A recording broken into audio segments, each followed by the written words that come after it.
Good evening, and welcome back. Pull your chair a little closer tonight, not because the story demands it, though it will, but because what we're dealing with here has a way of expanding if you let it breathe too much air. Tonight, we could go back further than any of the stories we've told before. Further than Troy, further than the Titans, further even than the first gods who called themselves gods and meant it as a declaration rather than a description. Tonight, we go to the place before place. The time before time knew it was time. If you're listening from somewhere warm, good. If you're listening in the dark, that's better. Tell me where you are. Drop it in the comments. Send it along. I genuinely want to know, because this particular story has a way of feeling different depending on where you receive it. Someone once told me they first heard a version of this driving through the Sinai at 2 a.m. with no headlights. I believe them. I believe the story chose the right vessel. Let's begin. There was nothing. This is not a dramatic opening. This is a technical statement. There was nothing, and the nothing was not empty in the way a room is empty after the furniture has been carried out. The nothing was prior to emptiness.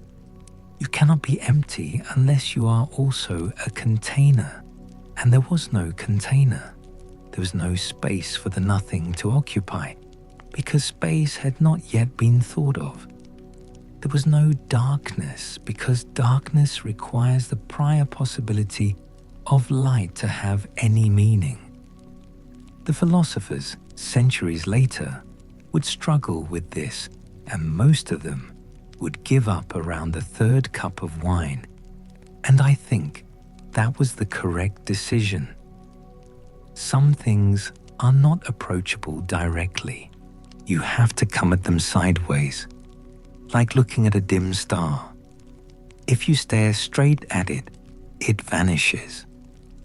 What the oldest traditions say, and here I mean the traditions that predate even the oldest written accounts, the ones that were already antique when the first scribes pressed reed into clay. What they say is that before everything there was a principle, not a god, not a force, a principle, something more like grammar rule than a person. And this principle had 2 qualities that contradicted each other so violently that the contradiction itself became the first event. It was absolutely still, and it was absolutely full, still and full, motionless and saturated. Picture, if you can, a sea that has never moved, has never had a wave, has never experienced wind or tide or the passing shadow of a bird. A sea that is nevertheless so heavy with itself that the pressure at its bottom is the pressure of everything that will ever exist, compressed into a point so dense it should not be able to stay still. It cannot stay still. The stillness is the lie, the fullness is the truth, and the truth wins. This is what they called, in some traditions, the first tension. Not a battle, not even a desire, just an internal incompatibility that resolves the only way incompatibilities can resolve, which is by breaking. The breaking was not loud. This is another thing the ancient accounts agree on, though they agree on almost nothing else. The breaking was not loud. A few traditions describe it as a sound like water falling upward.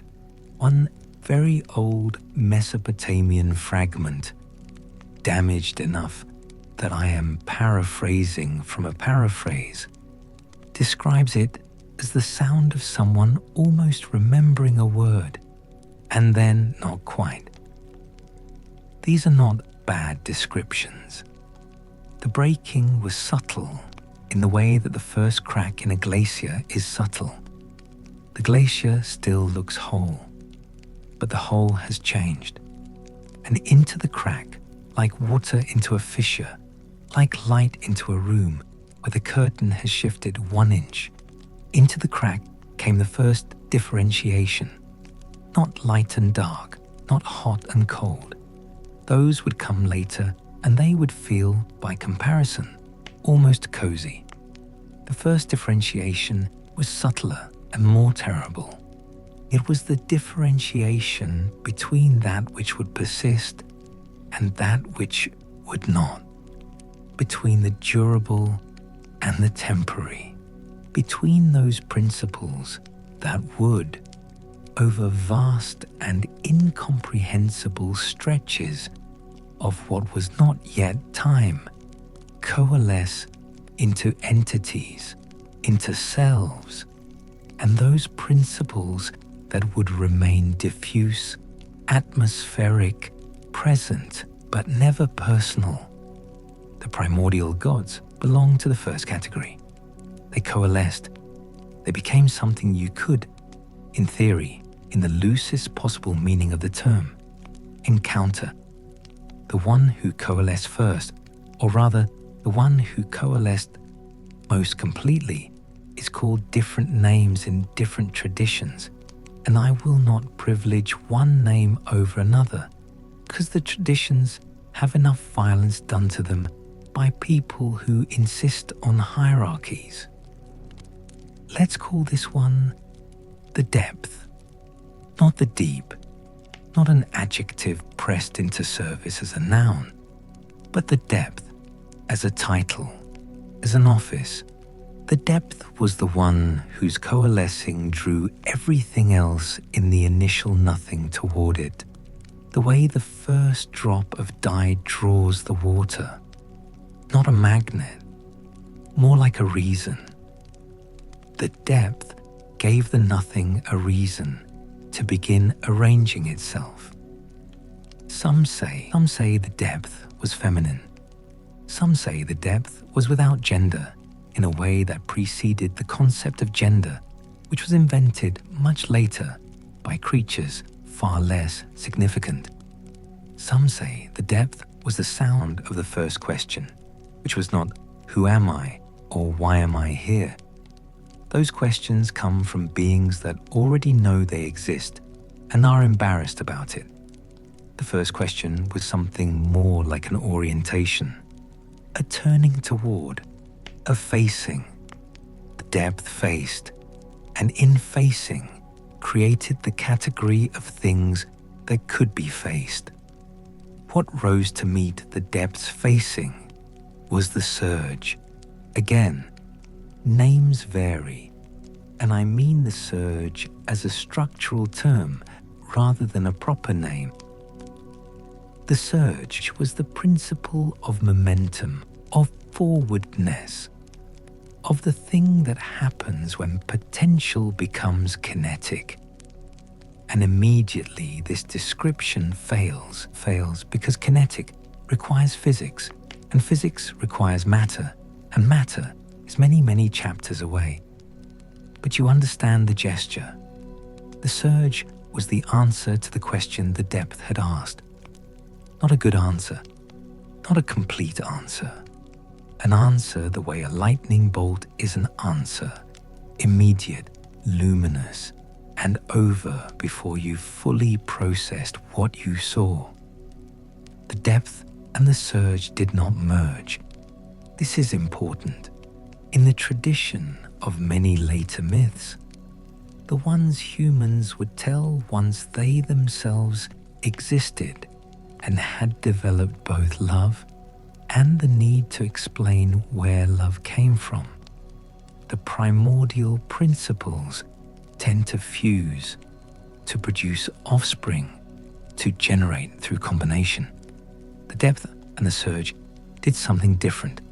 They defined each other. They created, by their mutual existence, a space between them.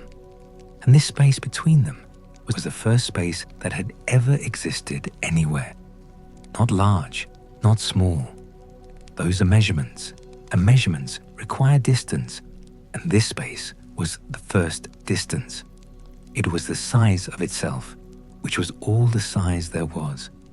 Into this space, the other primordials came. Not children, not yet. Neighbors, perhaps, or aspects, or the other questions that had been implicit in the first question but had needed a space to exist in before they could become distinct. The oldest accounts name between 5 and 17 of these earliest entities. I suspect the truth, if truth applies here, is that the number is not meaningful, that the primordials were more like colors in a spectrum than items in a list, and different traditions simply drew the lines in different places, but we can speak of certain ones with more confidence than others because certain ones left marks that persisted into the later mythologies, into the stories of the Titans and the Olympians and all the great civilizational dramas that came after. These marks are the shadows of the primordials in the later world, and if you know where to look, you can see them even now. There was the one called Void, genuine void now, void with character and intention, void that had decided to be void rather than simply being the absence of everything that hadn't existed yet. The void, some say, was the eldest of all, older even than the depth, because nothing preceded something, and the void was the remembrance of nothing. Others say the void came into being at the same moment as everything else, which is a way of saying the question of which came first is not a question the story is prepared to answer. There was night, and here I should say something. Night is one of those primordials who gets reduced in later retellings to a setting rather than a character, a backdrop, an atmosphere, the thing that happens when the sun goes somewhere else. This is wrong. Night, in the oldest accounts, is a person. Night has agency. Night makes choices. Night has children who are not mere meteorological phenomena, but forces, fate, death, sleep, and others I will come to. And she raises them with something that in the later traditions would be called love, but which, at this stage of creation, is more like the absolute assertion that these children would exist and would matter. Night does not want. Night insists. There was also what the Greeks would call Erebus, not the underworld that came later, but the primordial darkness that preceded any underworld, the darkness that has no relationship to what it is dark inside of, because at this stage there is no inside. Erebus and night, some say, became the first pairing. Not in the sense of love. Love is for later and lower, but in the sense of coherence. Each one made the other more itself. I want to be careful here, because I think it's easy to narrate the early primordials in a way that makes them sound more social than they were. The truth, again, if truth, is that these entities were something like conditions rather than characters. They did not speak to each other. They did not negotiate. Their interactions were more like the interactions of weather systems than the interactions of personalities. When Night and Erebus cohered, it was not a meeting. It was more like a recognition. Here is darkness, and here is the space where darkness persists. And these two things belong together the way a word and its meaning belong together, not because someone decided they should, but because apart from each other, they are incomplete. And yet they generated.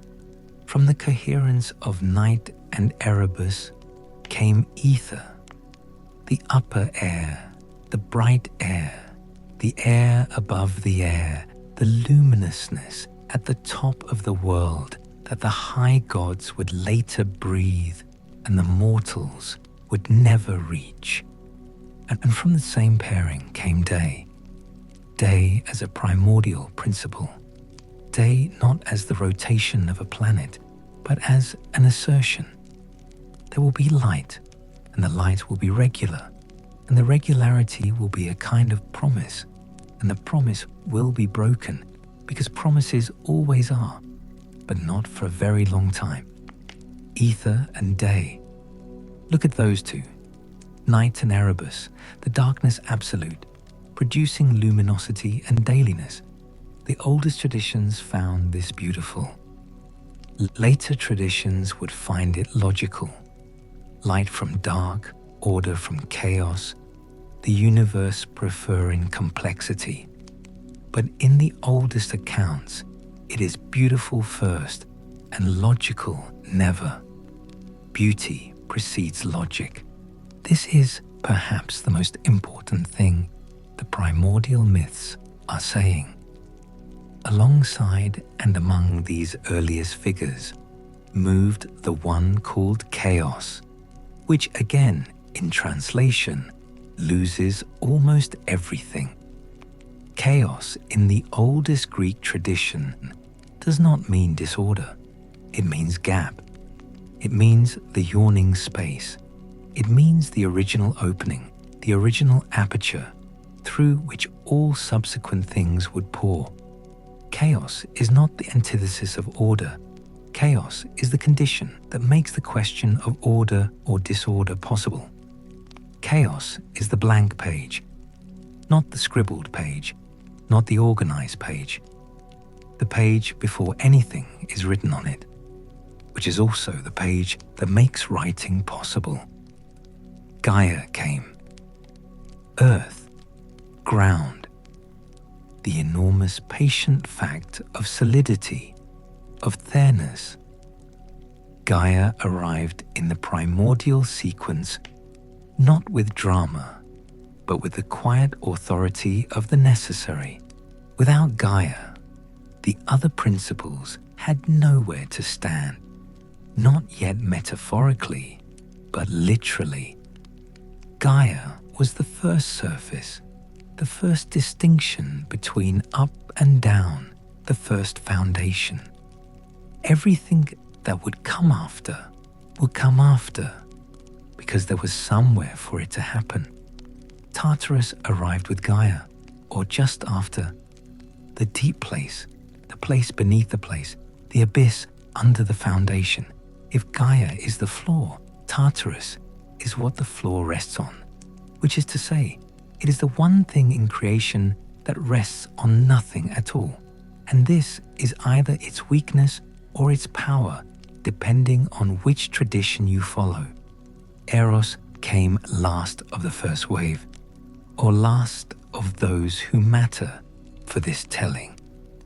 Eros the primordial, not the childish winged figure of the later myths, not the mischievous son of Aphrodite, but the original Eros, the driving force that makes things want to cohere rather than disperse, the principle of attraction, the reason the first particles clung to each other rather than continuing to drift, the force that made the depth face the surge.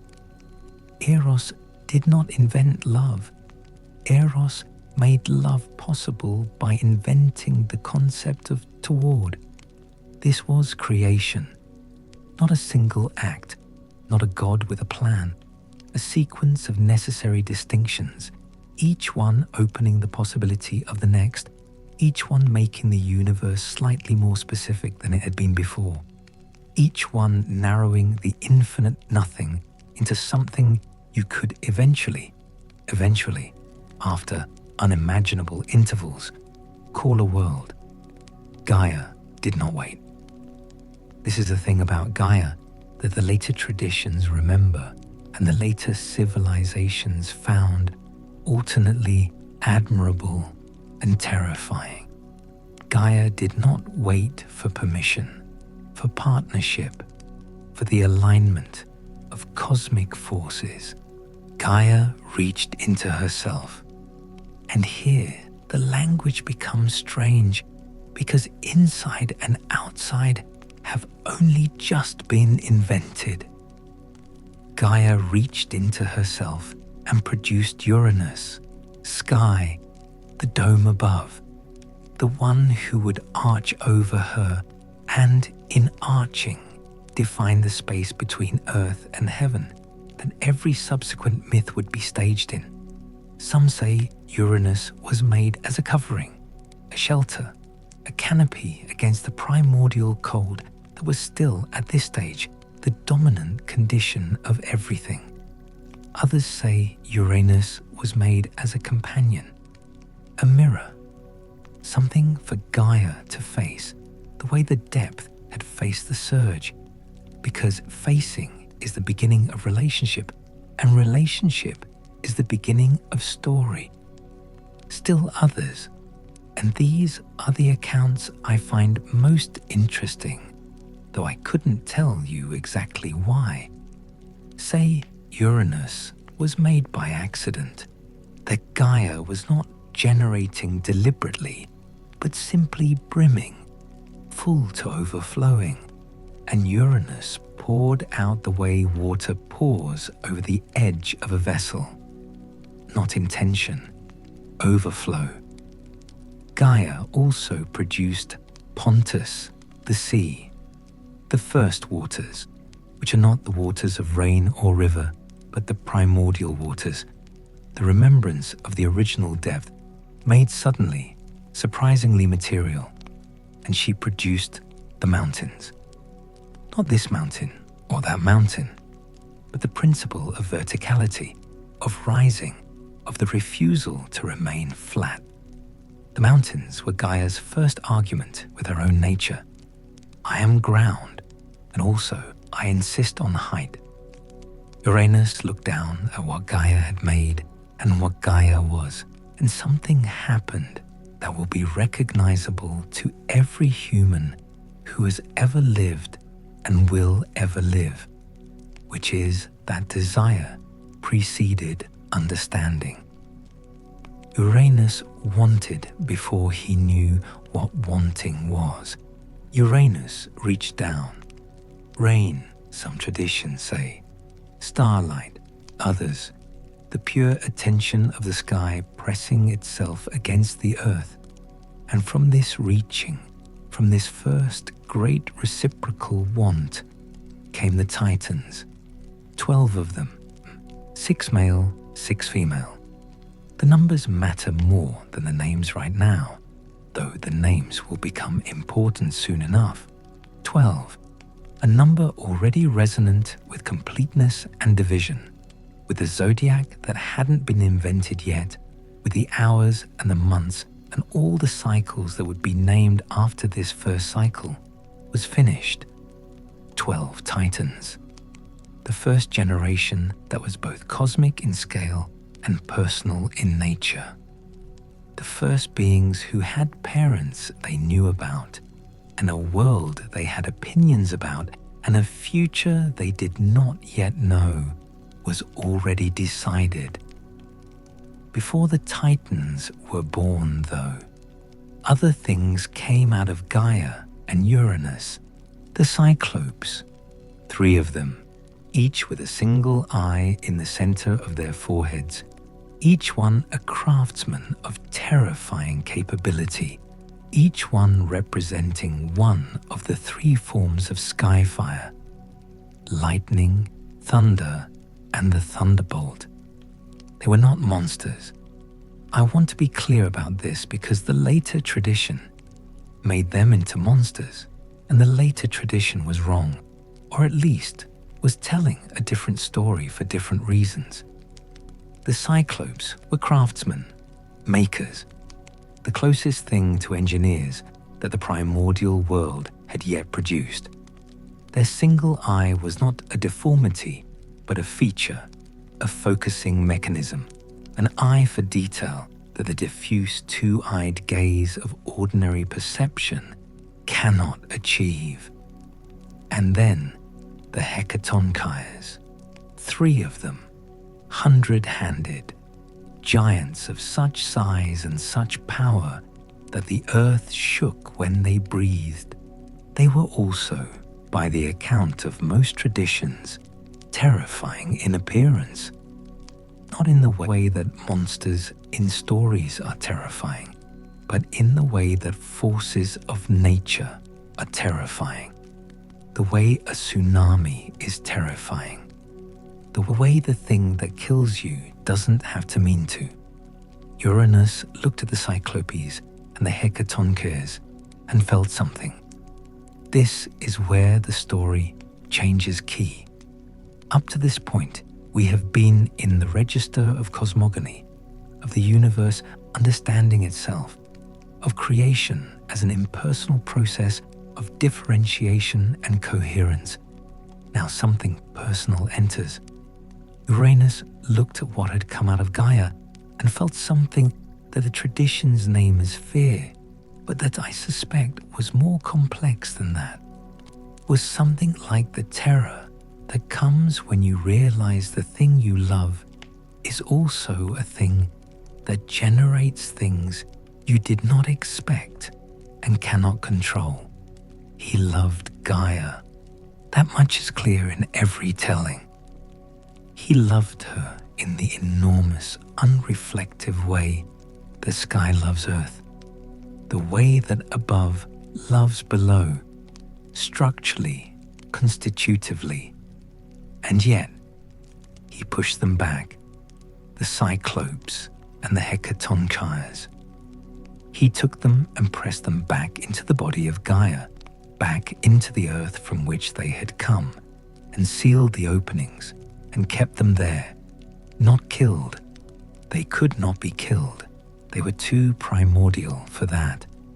Simply contained, simply hidden. He told himself, perhaps, that this was temporary, that he would release them when the time was right. He did not think about what it meant for Gaia to have her children forced back into her own body. He did not think about the pain of this, or he thought about it and decided it was a lesser pain than the alternative. This was the first cruelty in the world, not murder, not war, not any of the dramatic violences that would come later. Just a father and his fear and his choice to act on the fear rather than the love. Just a decision made in private that someone else had to live with forever. Gaia lived with it. She bore it. And the bearing was not passive. Do not mistake the patience of the earth for an absence of response. The bearing was active. The bearing was, over a long time, a plan. It went to her Titan children. She went to the 12 who had been permitted to exist, who had not been sealed away, and she spoke to them. She showed them what Uranus had done. She told them, and here the traditions differ on the specifics, but agree on the emotional register. She told them that it was wrong, not just painful, wrong, that what Uranus had done was a violation of something that should have been sacred, which was the right of created things to exist. And she asked them to help her. 10 of the 12 said no. This is a detail that I think often gets omitted in the retellings, because the story moves so quickly to the one who said yes. But 10 said no.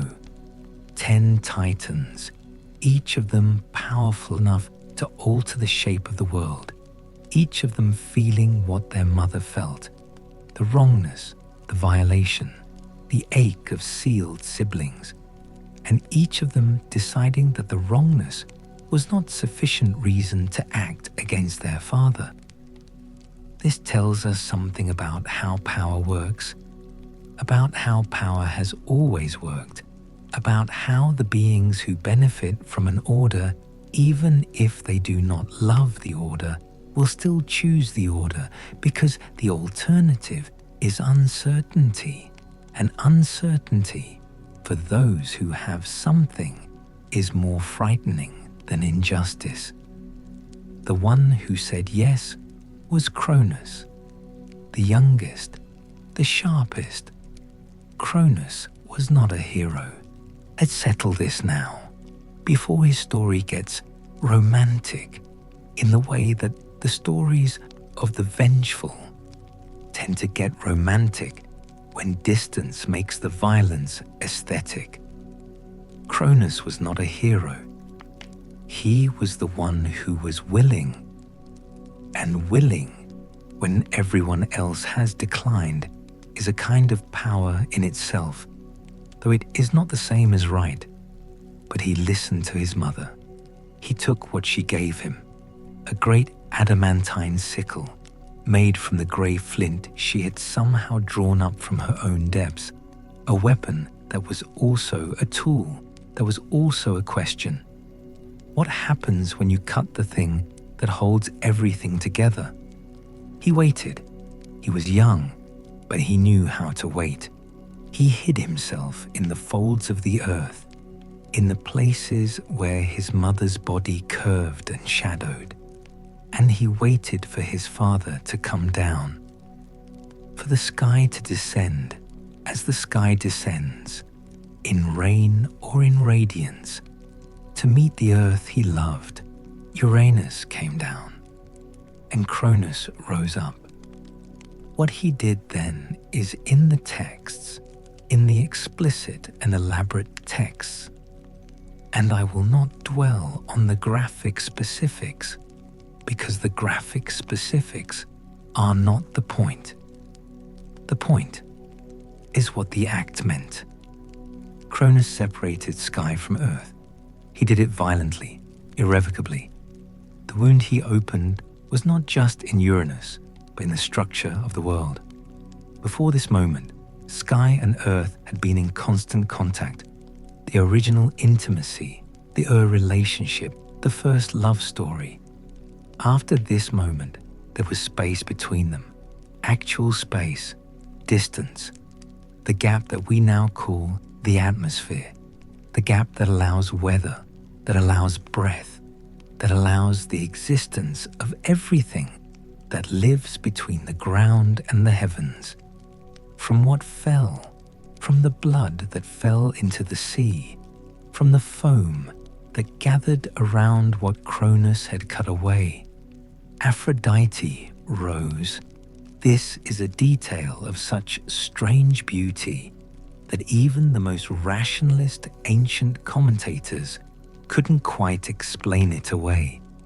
From the wound of the first violence came the goddess of love, not in spite of it, because of it, because love requires distance, requires the space between, requires the possibility of separation, which is also the possibility of longing, which is also the possibility of beauty. Uranus, as he withdrew, as the sky retreated to its permanent place above, no longer pressing down, no longer crowding the earth with its attention, Uranus spoke. He was not dead. He was not destroyed. He was separated, and the separation changed him from a presence to a condition. And as he withdrew, he spoke what the traditions call a curse, though the Greeks had more specific language for it. He told Cronus that what he had done would be done to him, that the cycle he had initiated would complete itself. That power obtained by overturning the previous power cannot rest easy because it knows structurally that the pattern repeats. Cronus heard this, filed it away, became, in that filing away, the first being in the world to live under the shadow of prophecy. The age of the Titans began, and it was, by most accounts, long and various, and genuinely magnificent in ways that the later traditions, written by the victors and the descendants, would prefer to minimize. The Titans ruled. They organized the world according to principles that were not wrong. They were simply the principles of an earlier order, appropriate to a universe that was still finding its proportions. Cronus took as his partner Rhea, his sister, yes, as all the primordial unions were between siblings, as all creation myths eventually must confront the question of where the second generation comes from and answer it with an uncomfortable shrug. And Rhea was generous and strong, and the traditions that preserve her characterize her as genuinely loving, genuinely motherly, in ways that the story will require her to be. The other Titans took their places. Oceanus, the eldest brother, became the river that encircled the world. Not a river you could visit, not a tributary of anything, but the great encircling water that defined the edge. Where Oceanus ended, the world ended. He was boundary itself. And this is a noble function, and he performed it without complaint and without drama for the entire age that followed. Tethys, his sister spouse, moved through the waters with him, and from their union came every river, every sea, every freshwater source, every ocean current. Every body of water on earth is technically a grandchild of Tethys. This is not a metaphor. This is the mythological record. Hyperion, whose name means the one who goes above, took the domain of celestial light. Not quite the sun, not yet. That would require a more specific arrangement. But the principle of light in motion, of luminosity as a trajectory rather than a condition. He and Thea produced Helios, who would become the sun, and Selene, who would become the moon, and Eos, the rosy-fingered dawn, who would be famous for being beautiful and for falling in love, and for the way love for Eos always ended in a particular kind of sorrow. But that is a story for another time, and I mean that literally, not as a formula. There are only so many threads a single telling can hold. Themis held law. Not law in the legal sense, not codes, not courts, not the elaborate bureaucracy of human justice, the law of the world itself, the necessity that certain things follow from certain other things, that seasons change, that oaths have weight, that Xenia, guess friendship, is sacred. Themis would survive the Titan age and the Olympian transition and would serve the later gods as counsel, as the voice that remembered what had always been true before anyone had thought to write it down. Mnemosyne held memory, and without Mnemosyne, there is no narrative, because narrative requires the concept of before, which requires remembering that there was a before. She would produce, with Zeus in the later age, the 9 muses, who are not simply patrons of the arts, but are literally the children of memory. The arts are what memory makes possible. Coeus held intellect, Phoebe held prophecy, Creus and Iapetus held the cardinal directions, the structural axles of the world. Atlas would bear the sky, Cronus ruled all of them. Cronus sat at the center, or rather moved through it all with the nervous energy of someone who cannot stop thinking about a particular sentence. The sentence his father had spoken, the promise of the pattern repeating. He had an idea. The idea was simple and terrible, and in its simplicity and its terribleness, it is absolutely human, which is to say, it is absolutely the kind of idea that beings with power and fear tend to have.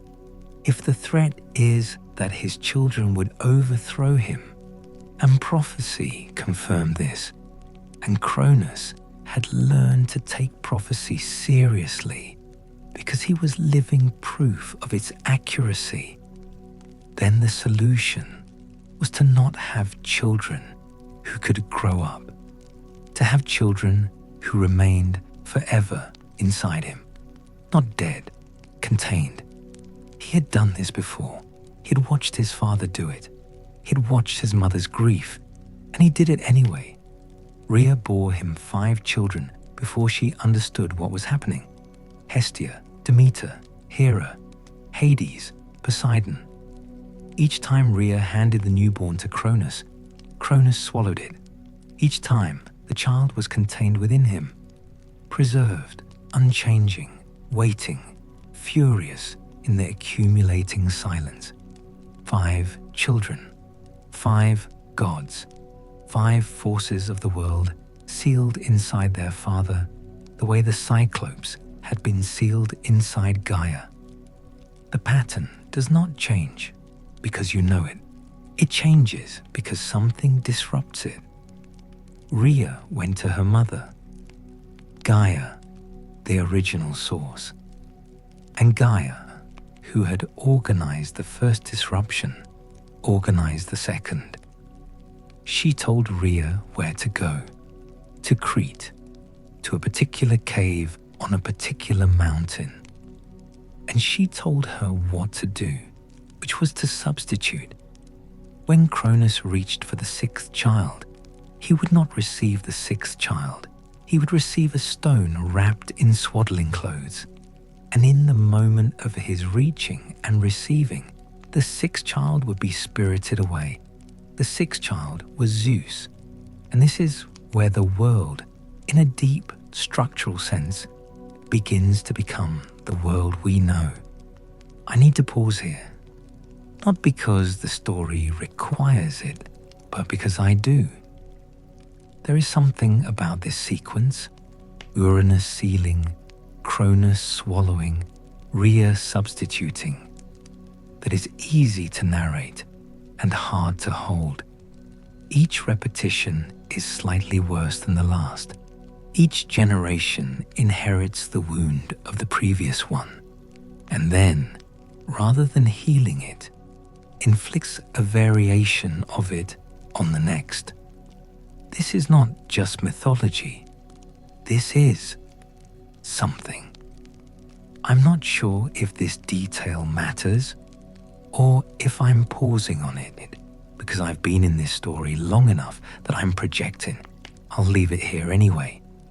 Consider it an honest note in the margin. The infant Zeus was hidden. Rhea gave Cronus the stone.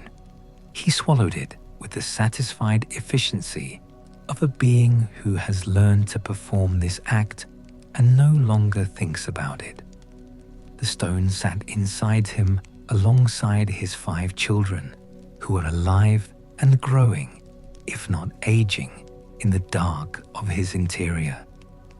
And Zeus was taken to Crete, to the cave of Mount Ida or Mount Dicte, depending on which tradition you follow, and there he was raised by the nymphs, Adrastea and Ida, who fed him honey and goat's milk and the wild sweetness of early childhood. The goat was Amalthea. The nymphs danced and clashed their weapons around the cave to drown out the sound of the infant gods crying, so that Cronus would not hear. The curates, The young warriors who performed this dance are the first instance in the mythology of people using noise to protect something sacred. This pattern would echo the noise of battle covering the birth of something new, the chaos of the present serving as the cradle for the future. Zeus was not alone in his growing. He had teachers, if not friends.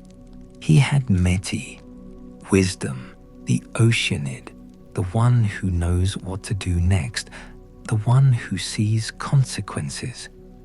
And Metis would become important to him later in ways that constitute their own tragedy. He grew in the way that gods grow, which is far faster than mortals and slower than principles. And he grew with the knowledge of what had been done to his siblings, on what he was therefore expected to do. There was a prophecy. There is always a prophecy. The prophecy said that Cronus would be overthrown by his own son, just as Cronus had overthrown his own father. The pattern stated, the pattern known, the pattern unable to be avoided by any action taken within the terms of the pattern. This is what makes prophecy so devastating as a structural device. It is not the fates being cruel. It is the structure of consequence being honest. When Zeus was grown, and grown for an immortal is a state more than an age, a readiness more than a birthday. He went to his father's court, not in arms, not openly. He went as a servant, or some say as a cupbearer, and in his service he administered to Cronus a mixture that Metis had prepared. Emetic, a reversal, a forced undoing. Cronus vomited. First the stone, the substitute, the lie, the stone that had been sitting in his stomach, and that he had perhaps spent some time trying to remember, swallowing and finding that the memory was slightly off, slightly wrong, the way false memories always feel slightly off to the part of you that knows. Then the children, Hestia, Demeter, Hera, Hades, Poseidon, born again if you like, reborn into a world that had been growing without them, reborn with the fury of everything that had been compressed and sealed and kept waiting. They were ready. They were all ready. Zeus had arrived and freed them, yes, but they had been building toward for the entire span of their containment, and the fury they brought to what came next was not borrowed from their younger brother, but their own, accrued in the dark. What came next was war, real war, the first war, the war that the traditions call the Titanomachy, which is a somewhat anticlimactic name for the event that would determine the structure of every power arrangement that came after. The Titans against the children of Cronus. The old order against the new. Not a war of right and wrong, though the new order would prefer, in the retrospective accounts, to characterize it that way, but a war of succession, of the pattern completing itself, of Uranus's words finally, fully arriving at their destination. The war lasted 10 years. 10 years of absolute world-shaking conflict, during which the mountains were thrown at the sky, and the sky was pulled down to break against the mountains, and the seas boiled, and the earth cracked, and everything that had so carefully been separated and organized in the long cosmogonic process preceding was thrown back together in the chaos of conflict. The Titans were enormously powerful. Their strength was the strength of established things, of deep roots, of long habit. They knew the world because they had built it. Zeus and his siblings were powerful too, but their power was the power of concentrated grievance, and this is not nothing. The strategic advantage of Metis's council. The war hung even for a long time. This is important. The Titans did not simply buckle. The old order does not simply buckle. It had to be sustained, maintained, pressed, inch by inch and year by year. And there were moments, the older accounts are clear about this, when it seemed entirely possible that the Titans would hold, would drive back the young gods, would restore the age that was. The turning point was the Cyclopes and the Hecatonchires, the ones who'd been sealed away, first by Uranus, then kept sealed by Cronus, who had inherited his father's terror. Zeus went down to Tartarus, down to the deep place, and he freed them. All six, the Cyclopes and the Hecatonchires, still alive, still strong, preserved by their primordial nature through all the long ages of their imprisonment. They came out blinking, adjusting to the upper world, grateful in the absolute way that only the long imprisoned can be grateful. The Cyclopes made Zeus his thunderbolts, made Poseidon his trident, made Hades his helm of darkness, gifts and weapons at once, tools of dominion. The Hecatonchires took their 100 hands each and threw mountain after mountain after mountain until the Titans broke. Cronus fled. The tradition on what happened to Cronus varies more than on almost any other point. Some say he was confined to Tartarus. Some say he was banished to a blessed isle at the far end of the world, where he rules to this day over the souls of the heroic dead, a comfortable exile, a retirement for a deposed king. Some say he still circles in the roots of time, sleeping, waiting for the turn of the age to bring him back. I find I prefer this last account, though I cannot tell you why with any precision. Something about the refusal to fully conclude. The idea that even the defeated orders remain, potential, circling. The other Titans met various ends. Atlas bore the sky, not as punishment always, though that's the most famous framing, but as office, as the Titan who was suited to this particular function and who fulfilled it with the grim professionalism of someone who had no particular choice.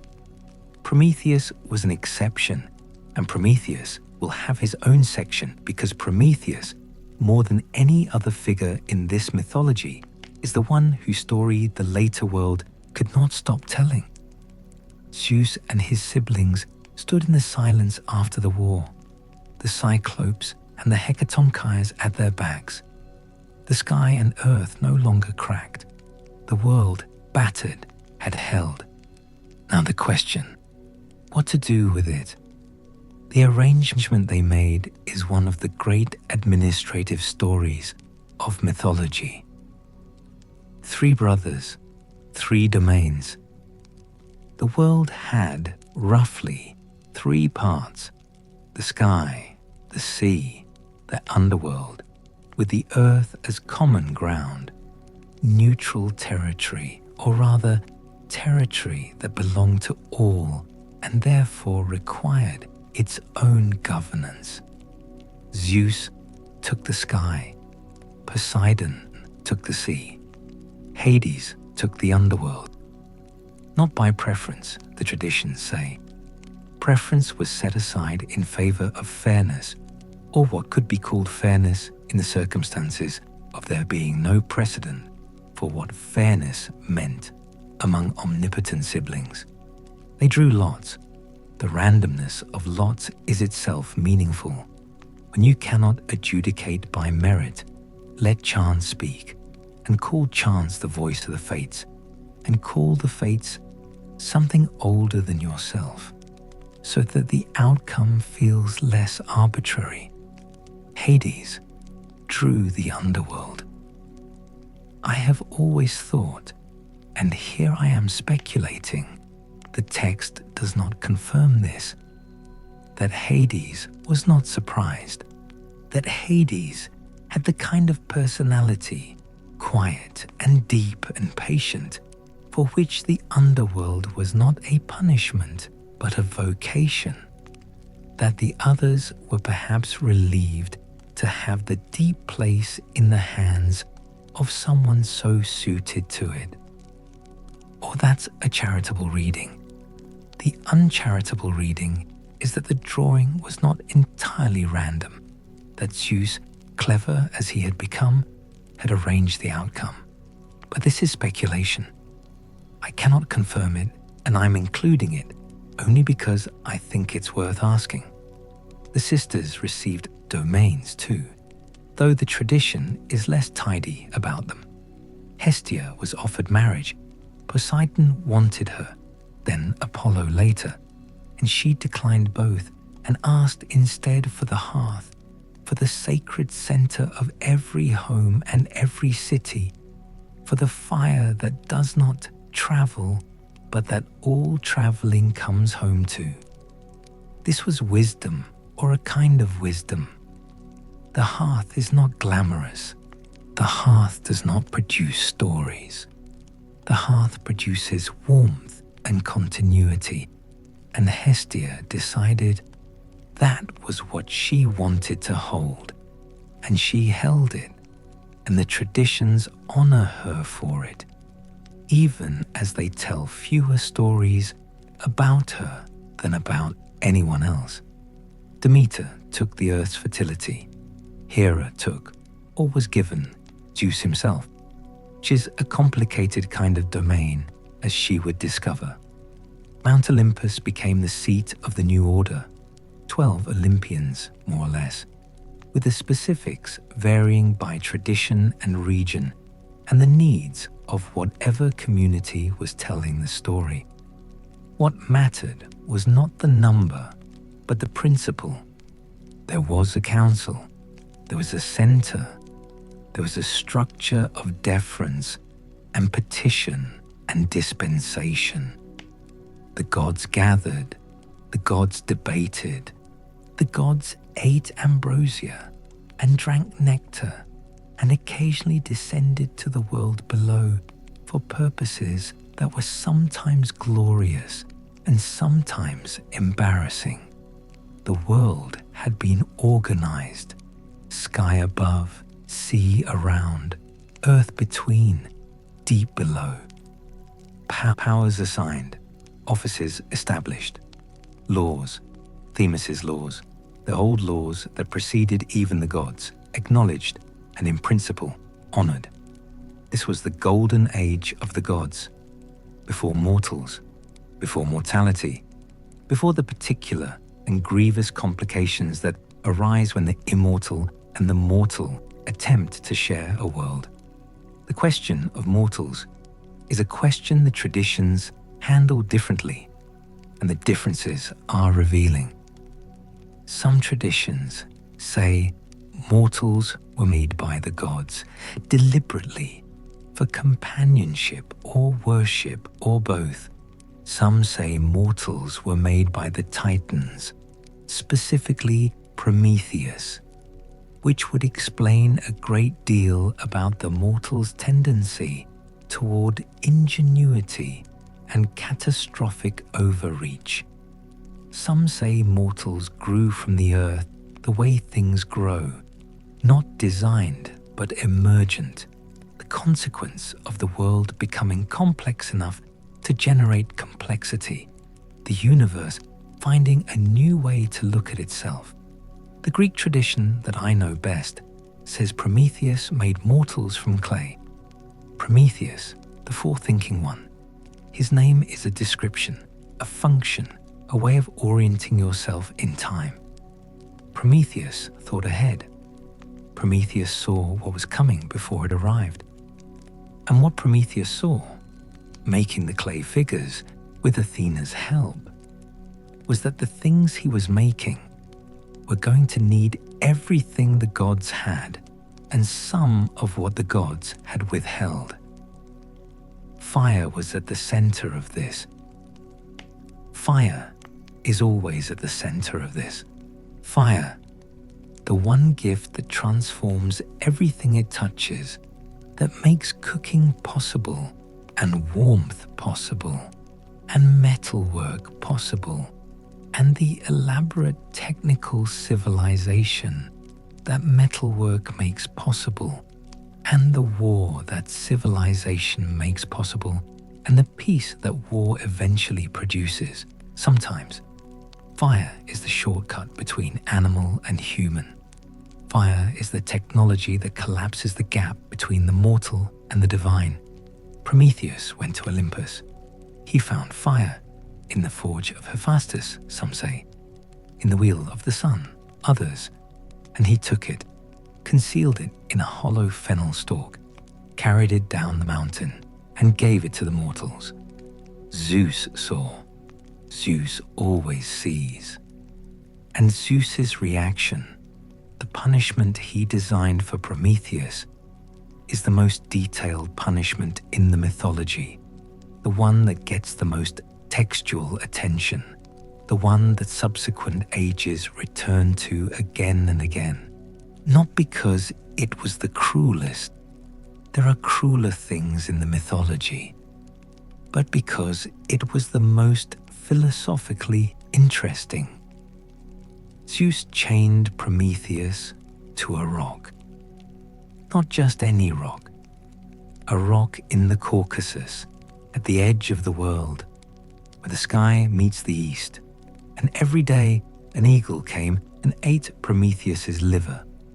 And every night, because Prometheus was immortal, the liver grew back, and every morning the eagle returned. Every day, the same wound, the same violation, the same loss, and every night, the same restoration, which is not a mercy, but a guarantee that the torture continues.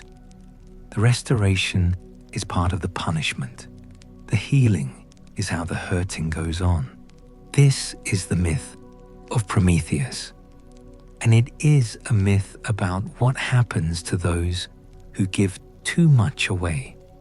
And it is a myth about the relationship between knowledge and power.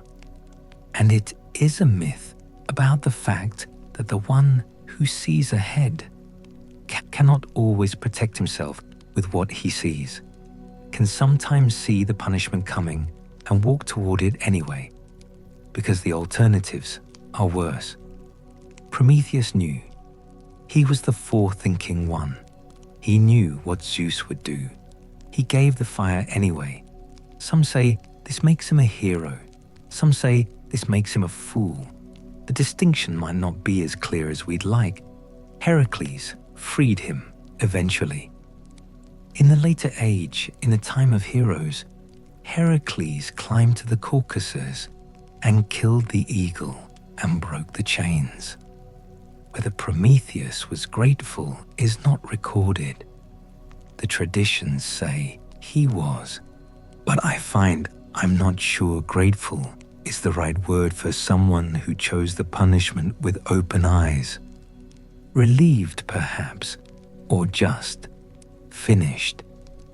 Alongside the fire theft, Zeus inflicted another punishment, broader in scope. Pandora, the first woman, some traditions say, which is an unkind way of framing what is essentially a story about consequence finding its form.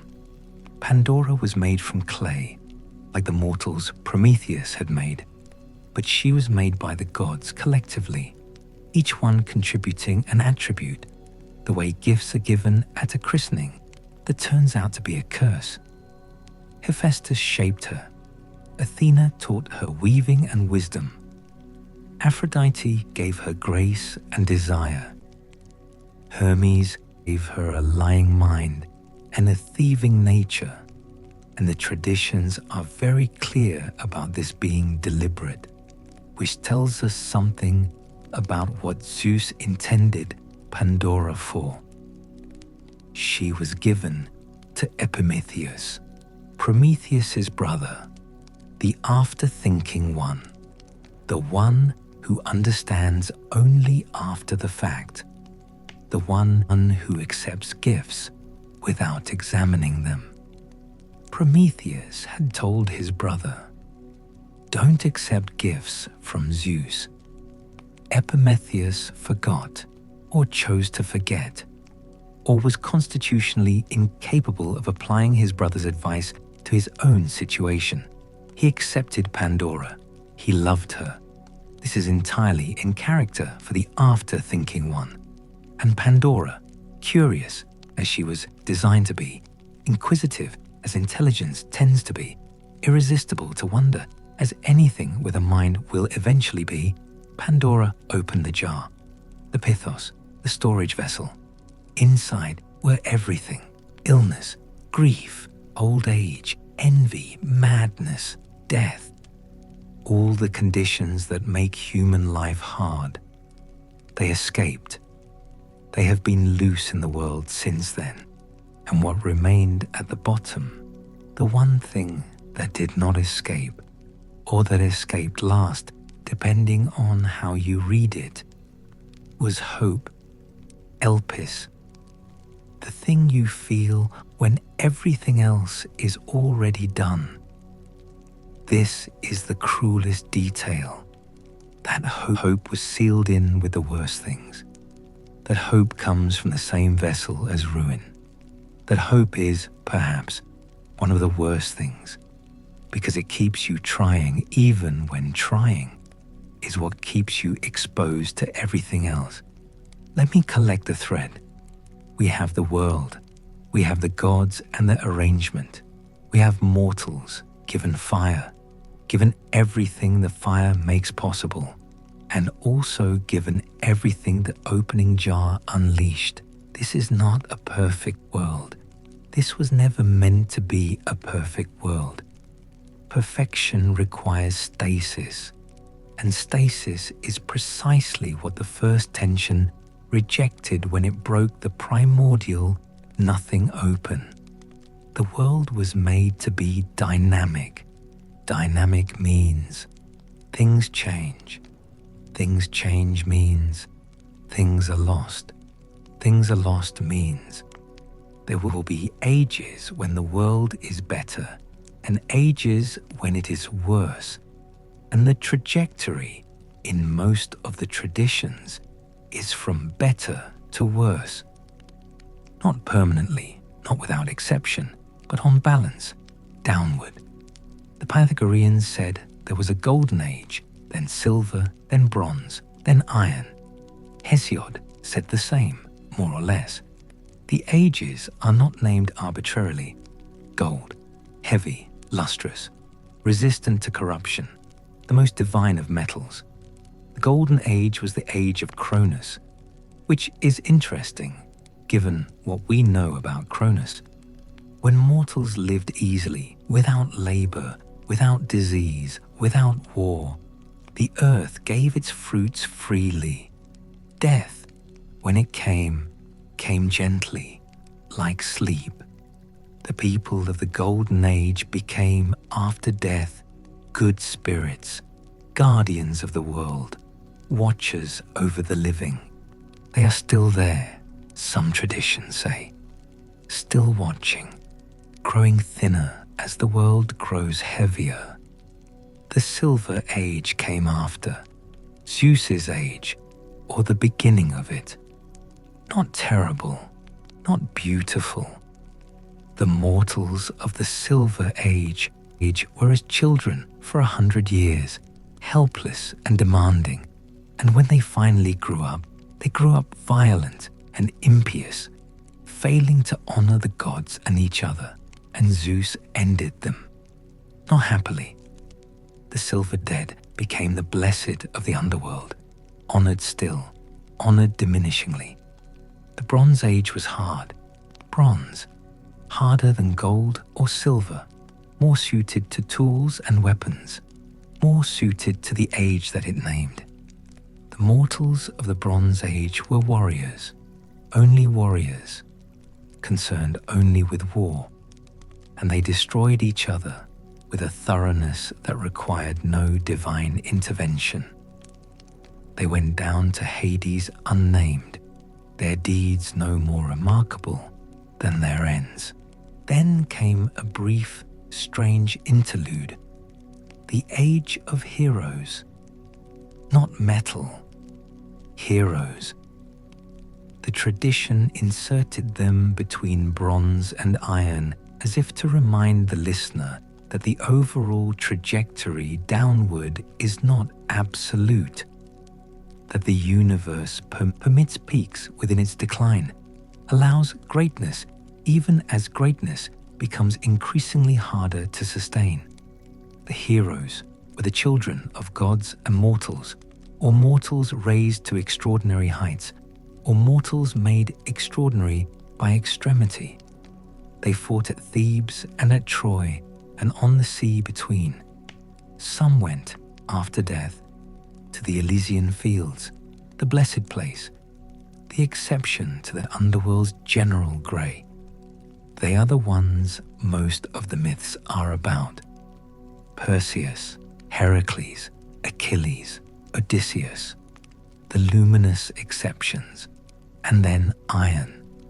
Now, the Age of Iron, by Hesiod's account, is the age the poets and the listeners inhabit, the hardest metal, the most useful, and the most war-making, the age in which labor is unceasing, in which children do not honor parents, in which guests are not safe, in which the gods have mostly withdrawn, the age in which shame and indignation, the last divine gifts, are departing too, ascending from the earth like smoke from a dying fire, until the day they are gone entirely, and what is left is the world with no moral atmosphere at all. This is not optimism. The ancient myth-makers were not optimists.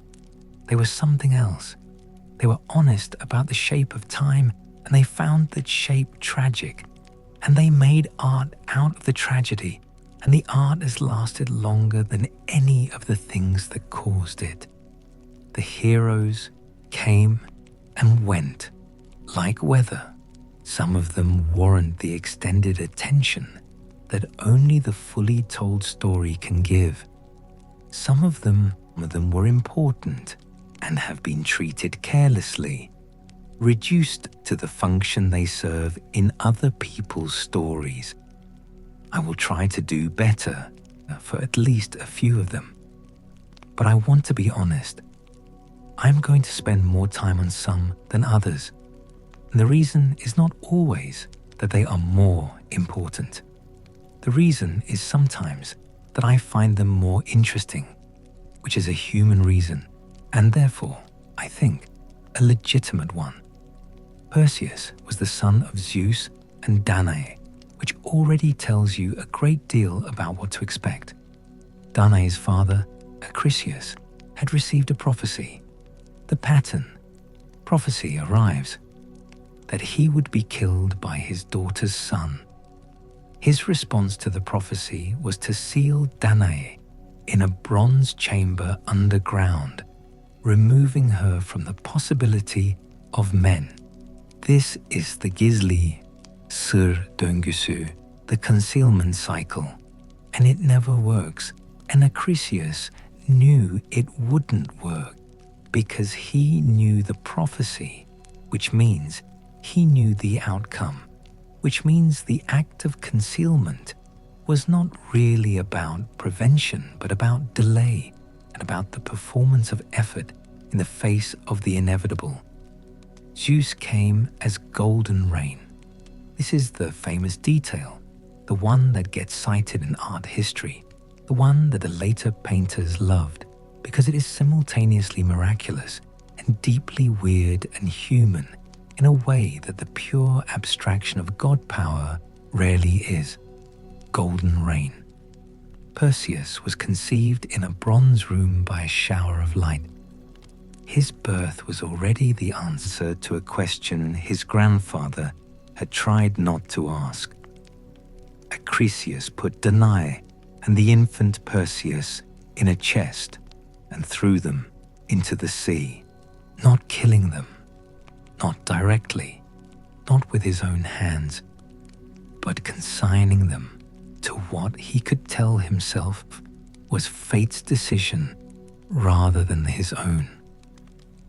The chest floated to Seriphos, where a fisherman named Dictys, kind, decent, the kind of person myths require at pivot points to keep the mechanisms of compassion from seizing up, found them and brought them ashore. Perseus grew up on Seriphos, which is to say, he grew up in the margins, on a small island, in a minor kingdom, in the household of a fisherman, rather than a palace. This is the standard heroic origin. The great ones do not come from the center. They come from the edge, where the usual rules apply with less pressure, where there is more room to develop the oddity that greatness requires. He grew up knowing he was something, not knowing what. The king of Seriphos was Polydectes, and Polydectes wanted Danae, and Danae did not want Polydectes, and Perseus stood between them. This is the mechanism that launches the quest. Someone wants something that someone else is protecting, and the only way to make the protection sustainable is to send the protector away. Polydectes at a banquet, and note the setting, the convivial setting, the shared meal as the location for declarations that are really traps. Polydectes announced that he was going to court a different woman entirely, and that each of his guests should contribute a horse to the wedding gift. Perseus had no horse. Perseus, in his embarrassment, offered instead to bring any gift at all, even the head of Medusa. You see how this works. The boast that is also a trap, that is also somehow the beginning of the hero's actual destiny. Polydectes heard Perseus's offer and took it and sent him out with a smile. The Gorgon Medusa. 3 sisters, Stheno, Euryale, Medusa, the Gorgons. 2 immortal, 1 mortal. Medusa, the one who had once been beautiful, who had been transformed, who wore her transformation as a face that turned stone everything that looked directly at it.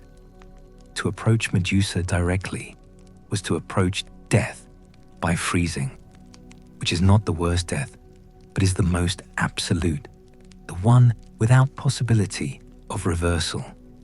Perseus needed help. He got it from an unusual source. The gods were paying attention, as the gods pay attention when their bloodline is in danger. Athena gave him a polished shield, not as a weapon, but as a mirror, a surface to look at instead of the thing itself. Hermes gave him a curved sword, a harp, sharp enough to cut what cannot be cut. From the grey, 3 old women who shared between them 1 eye and 1 tooth, taking turns, an image of scarcity that is also somehow an image of resourcefulness. Perseus took directions. Not kindly, he stole the eye while they were passing it between them. And this is one of the moments where the hero's cleverness and the hero's ruthlessness are the same gesture.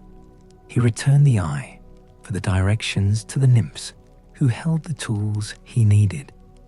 The nymphs gave him winged sandals, the helm of Hades for invisibility, and a kibisis, a bag to carry what he cut. He flew to the edges of the world where the Gorgons slept. He did not look at Medusa. He looked at her reflection in the shield. He did what needed to be done. From Medusa's severed neck, and here again, the birth from violence. From her blood emerged Chrysaor and Pegasus, the winged horse, uncaused, unannounced, springing from the neck of the thing that guarded what could not be approached directly.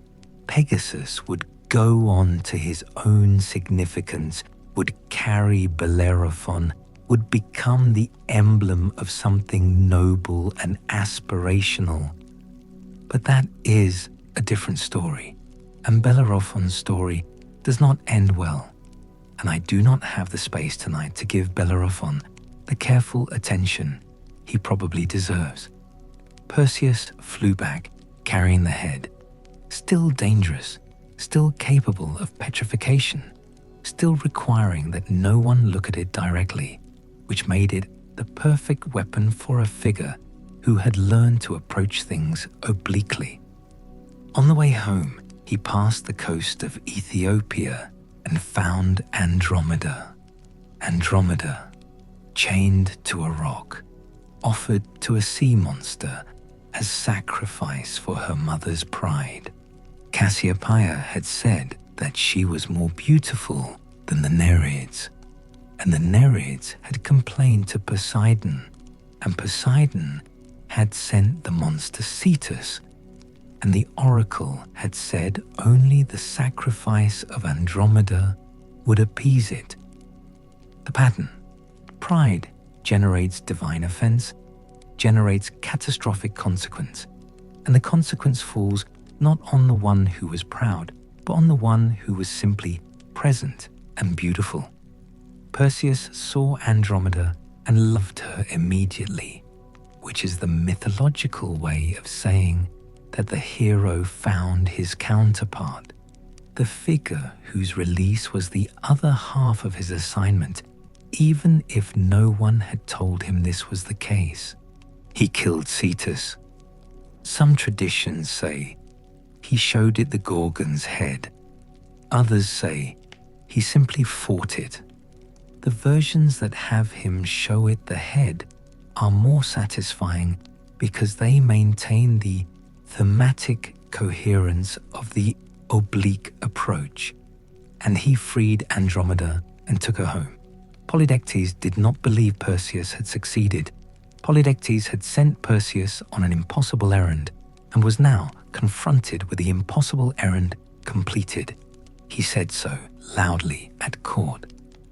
Perseus took the head out of the bag. The court became a garden of stone. Polydectes became a statue, the kind that is neither admired nor forgotten, simply present, the monument to his own disbelief. Acrisius, Perseus's grandfather, fled when he heard his grandson was coming. He fled to Argos, then to Larissa, then to whatever games were being held at Larissa. Perseus, not pursuing him, not intentionally, arrived at the same games. Perseus competed. Perseus threw a discus. The discus was carried by the wind, or hit a stone, or took a trajectory that no one had calculated.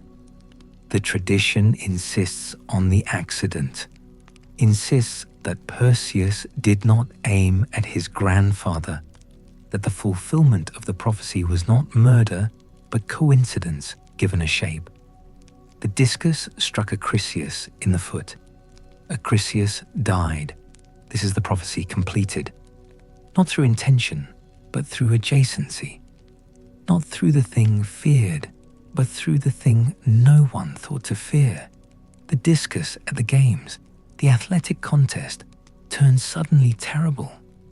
The prophecy completes itself without needing you to cooperate with it.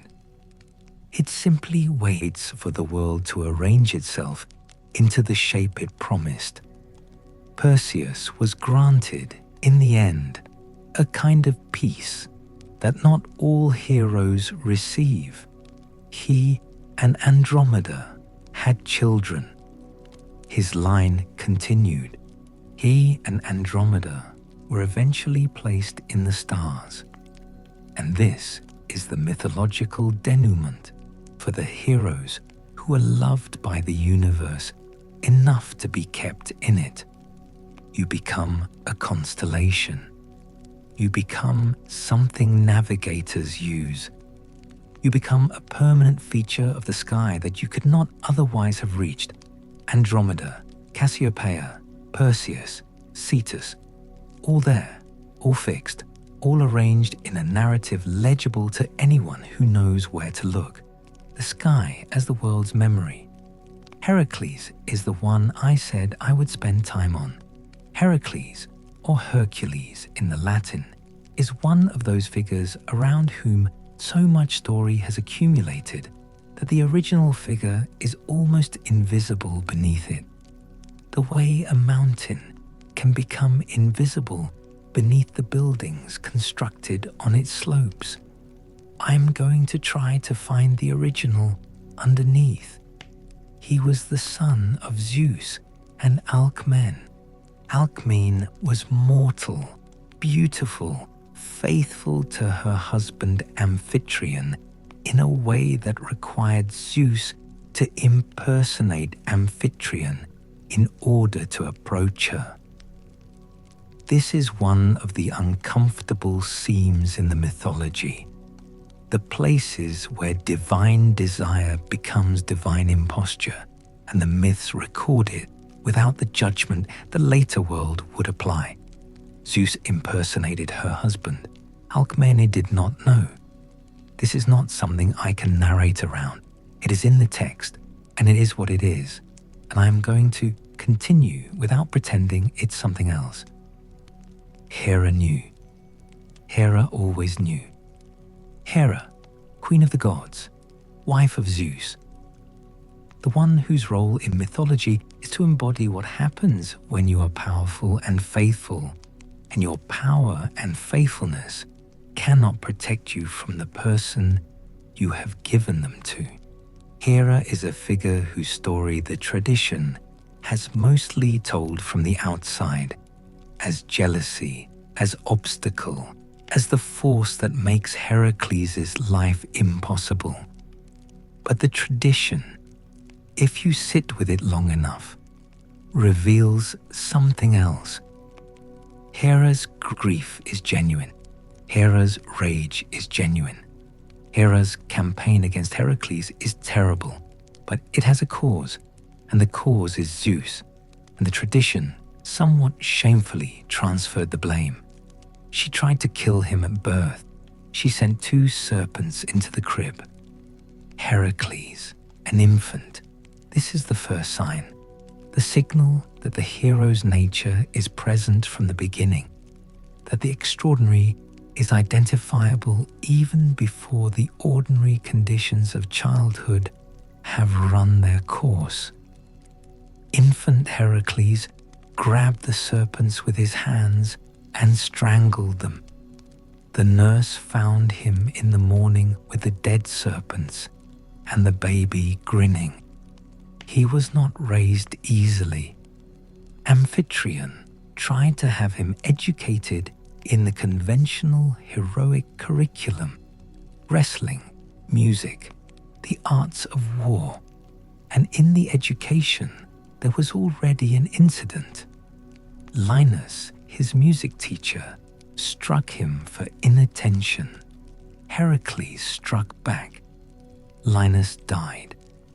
Whether this was an accident or the first expression of a strength that Heracles had not yet learned to calibrate is a question the tradition does not fully resolve, because Heracles would spend his entire life failing to fully calibrate his strength, and the deaths that resulted from this failure would constitute both his tragedy and his purpose. He was sent to the countryside to be a herdsman, which is to say, sent away, as extraordinary things are often sent away, to spend time in a place where the ordinariness of labor and the ordinary rhythms of cattle and grass might do the work of grounding. Some heroes are grounded by their childhoods. Heracles was always a little too big for grounding. At the crossroads, and this is the famous allegory, the scene that the philosopher Prodicus told, and that became one of the defining images of Greek ethics. At the crossroads, two women approached him, one beautiful and lavishly dressed, offering pleasure and ease, one plainer, offering labor and virtue. Heracles chose the second. Whether this reflects his genuine nature, or whether the story was imposed on him by later moralists who needed a figure to carry the argument, is something I genuinely cannot tell you. I suspect both. The myth is the man, and the man is also the argument the culture needed to make. He served, for a time, the king Eurystheus, and the 12 labors are the framework. The structure everyone knows. 12 impossible tasks, each one a different kind of impossible, each one requiring not just strength but cleverness, not just force but the right application of force. The Nemean lion, invulnerable to weapons and strangled. The Lernaean hydra, which grew 2 heads for every one cut off. Iolaus burned the stumps, preventing regeneration, which is the mythological equivalent of thinking about the systems, not just the symptoms. The Augean stables never cleaned in a day by redirecting 2 rivers. This last one especially, using the natural world's own force rather than opposing it directly. The oblique approach again. The labors took him everywhere, to the north, the south, the east, the west, to the underworld itself, where he brought back Cerberus on a leash, not killed, brought back, borrowed, returned, the perfect demonstration that even the boundary between life and death could be temporarily, carefully, respectfully negotiated. He freed Prometheus. He held the sky for Atlas. He founded cities. He fathered children of enormous number with women who wanted him, and women who were not given a choice, and women who chose him with open eyes. And the tradition is not consistent about which was which, or about whether it considered the distinction important. And this is one of the places where the ancient mythology and the modern moral sense are genuinely, painfully incommensurable. His death was strange and terrible, and not at the hands of a monster or a hero, or any of the forces he had spent his life overcoming. His death came from the past, from a centaur he had killed long before, who, in dying, had given to Nessus's blood a property that Heracles' wife Deianira did not know about, and that Nessus had calculated on: the poisoned cloak. Nessus had told Deianira that his blood was a love potion. Deianira believed it because she feared losing Heracles, and Heracles had given her reasons to fear losing him. She sent the cloak. Heracles put it on. The burn was absolute. The divine fire of the poison was worse than any wound any monster had given him, because those wounds at least had come from something he could face. He built his own pyre on Mount Oeta. He lay down on it. Zeus struck it with lightning, and what was mortal burned, and what was divine ascended, and Heracles became a god. the only mortal to be received into Olympus, the reconciliation of the two natures he had carried his entire life. Even Hera was reconciled in the end. The tradition says he married Hebe, youth, on Olympus. The end was gentle. I do not quite believe in the gentle end. It does not feel earned by the texture of what preceded it. But myths are permitted to end as their communities need them to end. And perhaps the community that told Heracles' story needed to believe that sufficient suffering produces not just the continuation of suffering, but its resolution. I can respect that need even when I cannot entirely share it. Achilles, I will give you quickly, because Achilles has had more written about him than almost any figure in the Western tradition, and I cannot tell you anything you have not at least been exposed to, and the Homer he comes from will always be the better source. But he is structural to this telling, and I cannot omit him. He was the son of Peleus and the sea nymph Thetis, and his birth was the consequence of a decision made by the gods to avoid a prophecy. The prophecy said that Thetis' son would surpass his father. Zeus had wanted Thetis. Poseidon had wanted Thetis. They were both persuaded to step back, to arrange instead a mortal marriage, because neither of them wanted a son who would surpass them. Thetis did not get a choice. Thetis, divine and capable of transforming herself into fire or water, or any of the changing forms of the sea, was given to a mortal man because of what her son might be. She loved her son with the fierce, protective love of someone who knows that the thing she loves is going to be taken. She dipped him in the Styx, or the sea, or some immortalizing medium, the accounts vary, and held him by the heel, and the heel was the place that was not dipped, and the heel was the place that mattered. This is perhaps the most famous vulnerability in all of mythology. Not a moral flaw, but a physical one. A gap in the protection, the place where mortality found its opening. The armor is always incomplete. This is not a metaphor for Achilles specifically. This is the condition of all protected things.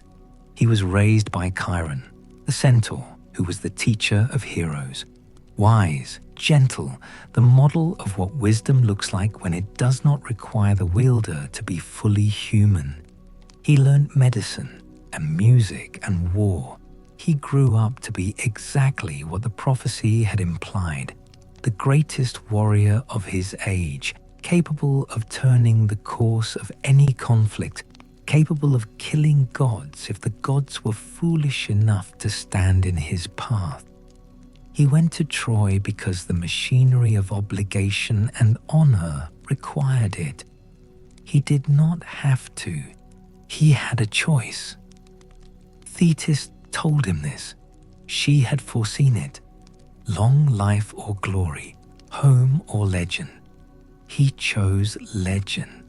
He chose it knowing what he was choosing, which is to say he chose it as a sacrifice rather than a discovery.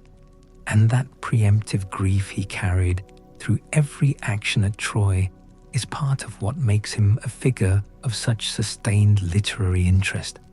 He was grieving his own life before he had finished living it. His quarrel with Agamemnon, his withdrawal from the war, the death of Patroclus, his companion, his other half in some readings, the person whose death finally brought him back to the field with a grief that was also a rage, that was also, in the end, a kind of self-destruction. He knew killing Hector would hasten his own death. He killed Hector. He returned the body to Priam when Priam came in secret through the enemy camp and asked for it. And this scene, the old king and the young warrior in the tent at night, the body between them, the grief they shared, is perhaps the most human scene in the oldest literature. Enemies finding each other's humanity in the presence of the dead. Achilles was killed by Paris, directed by Apollo, an arrow to the heel, the unprotected place. He went to the underworld and was miserable there, as the underworld makes everyone miserable. And he told Odysseus, who had come to consult the dead, as Odysseus consulted everything, that he would rather be the lowest slave alive than the king of the dead. The glory he had chosen was real, but so was what it had cost. The bill was simply deferred until he was in no position to argue about it. Odysseus deserves his own telling, and he has one, the Odyssey, the great return narrative, the story of the man who spent 10 years finding his way home and found on arrival that home had changed in his absence.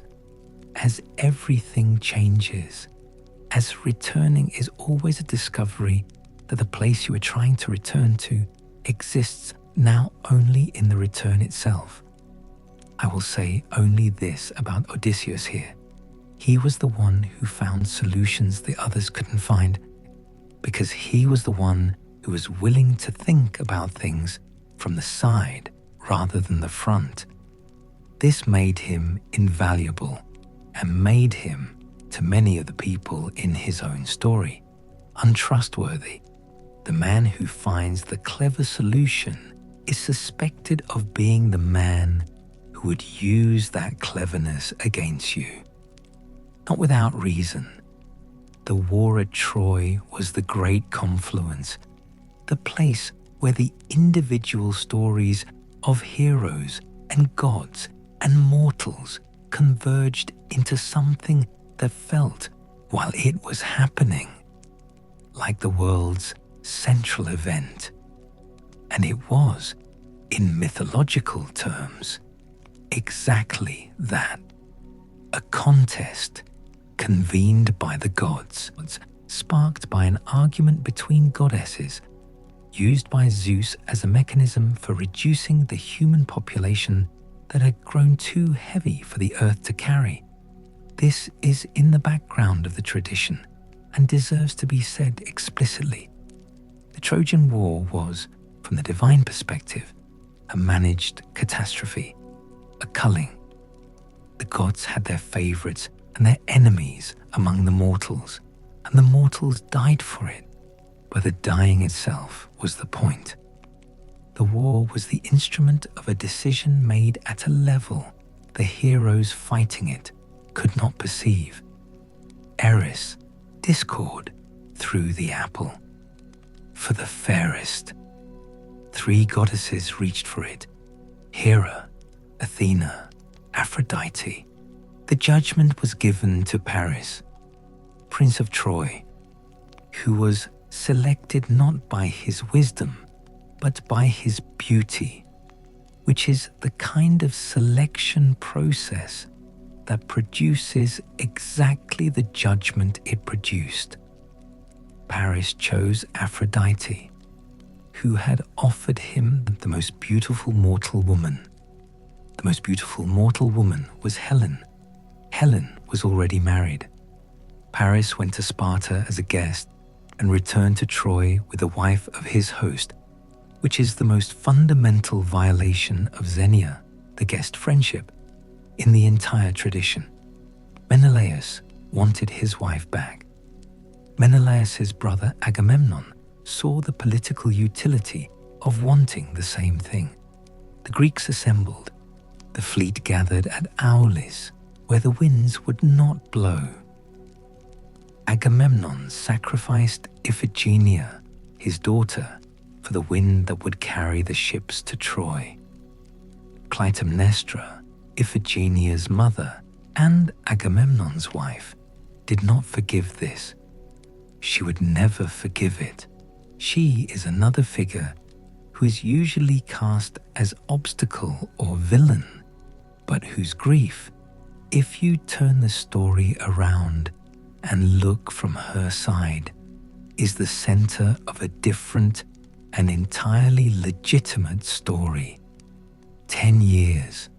The war lasted 10 years. The great dead, Achilles, Hector, Patroclus, Ajax, Paris, Antilochus, Memnon, Sarpedon, Penthesilea. The city fell not to strength. Strength on both sides was balanced for a decade, but to the horse, the Trojan horse, Odysseus's idea, a hollow gift filled with Greeks, dragged inside the walls by Trojans who believed the war was over. The Greeks came out in the night and opened the gates. Troy burned. The images of the sack are in the art. The old king killed at his own altar, the princess dragged from the sacred temple, the city eating itself in fire. The gods who had supported Greece watched without intervening because the destruction was what they had intended. The gods who had supported Troy watched without being able to prevent it, which is the more tragic position. And the victors went home to find that 10 years was long enough for everything to have changed. Agamemnon went home to Clytemnestra, who had been waiting 10 years and had used them well. She killed him in his bath. Her lover Aegisthus helped. This was the consequence that had been building since Iphigenia. Agamemnon, who had sacrificed a daughter for a war that was over, came home to a wife who had carried her grief for 10 years and sharpened it into an instrument. The tradition does not agree on whether Clytemnestra was right, but it agrees that she was comprehensible, which is a different and more interesting kind of judgment. Orestes killed his mother to avenge his father. Electra helped. The Furies came for Orestes, the Erinyes, the ancient spirits of vengeance, older than the Olympians, the ones who specifically pursue those who kill their kin. And here the mythology enters its most legally sophisticated phase. Athena set up a trial. Orestes was tried before a jury of Athenian citizens. The Furies prosecuted. Apollo defended. The vote was tied. Athena broke the tie in favor of Orestes. The Furies offered new honors and a new name. The Eumenides, the kindly ones, accepted the transformation. This is the myth of justice replacing vengeance, of the old automatic retributive system. Blood for blood, death for death, the endless chain, being superseded by the deliberate system, the system with witnesses, an argument, and a decision made by something that could weigh competing claims. This is Athens mythologizing its own achievement. The legal system is not just a practice, it is a cosmological claim. It is the assertion that humanity can do better than the automatic, that the automatic can be interrupted, that the Furies can be renamed without being destroyed. The aftermath of Troy scattered everyone. The Greeks who survived the war mostly did not survive the journey home. Poseidon, who had supported Troy, sent storms against the Greek fleets. Ajax the Lesser had violated Cassandra in Athena's temple, and Athena wanted satisfaction and got it in the storms. Menelaus was blown to Egypt and spent 8 years there before making it back to Sparta with Helen, who came back as if nothing had happened. Or perhaps that every story has a version in which you are the object rather than the subject, and choosing not to be ashamed of it. Odysseus took 10 years. I said I would not tell the whole story, but I want to note this. The Odyssey is the story of a man trying to get home, and every obstacle he encounters is a version of the temptation to stop trying. The Lotus Eaters offer forgetting. Circe offers comfort. Calypso offers immortality. The Sirens offer knowledge. Each one is genuinely appealing. Each one is also a kind of death, the death of forward motion, the death of the self that exists in relation to home and family, and the specific obligations of a specific life. Odysseus refused them all, not without longing. He wept on Calypso's island, sitting on the shore, facing home. He wept and stayed and wept, and finally, because the gods had decided it was time, he left. He came home to a house full of suitors, eating his food and courting his wife, and his son could not expel them because his son was not yet a man in the sense that counted. Not yet the man who had done the thing that makes a man in the heroic tradition. The suitors did not believe the old beggar at the feast was Odysseus. The string of the bow that only Odysseus could string proved it. The killing in the hall was not clean. It was not heroic in the traditional sense. It was a massacre of men who had eaten his food and drunk his wine and offended his household's dignity, and the tradition offers it as satisfaction, but does not dress it in the language of glory. He strung the bow. He killed the suitors. He reunited with Penelope, who had waited 20 years and woven and unwoven and waited. And then, according to Tiresias's prophecy, the shade of the prophet Tiresias consulted in the underworld. He would have to walk inland carrying an oar until he found people who did not know what an oar was, and there he would plant it and make sacrifice to Poseidon, and then, only then, he would be allowed a gentle death in old age, surrounded by his people. The errand at the end, the Odyssey after the Odyssey, the hero who has been home for 10 minutes and must immediately leave again to complete the appeasement of the god whose anger has defined the last decade. This is not the triumphant return. This is the condition of the heroic. There is always one more thing. Anyway, the things that survived the fall of Troy and the dispersal of the heroes were not trophies, not cities, not bloodlines, though those survived too in their way. What survived was the shape of things, the pattern that the gods had demonstrated, that the heroes had embodied, that the mortals had lived and died inside of.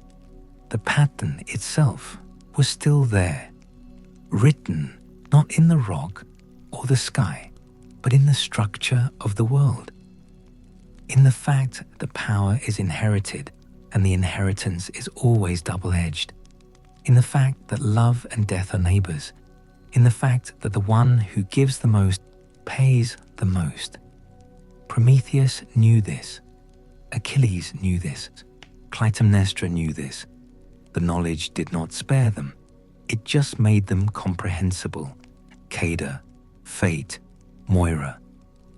The Greeks did not have a single word for it, because fate in the Greek mythological tradition is not a single thing.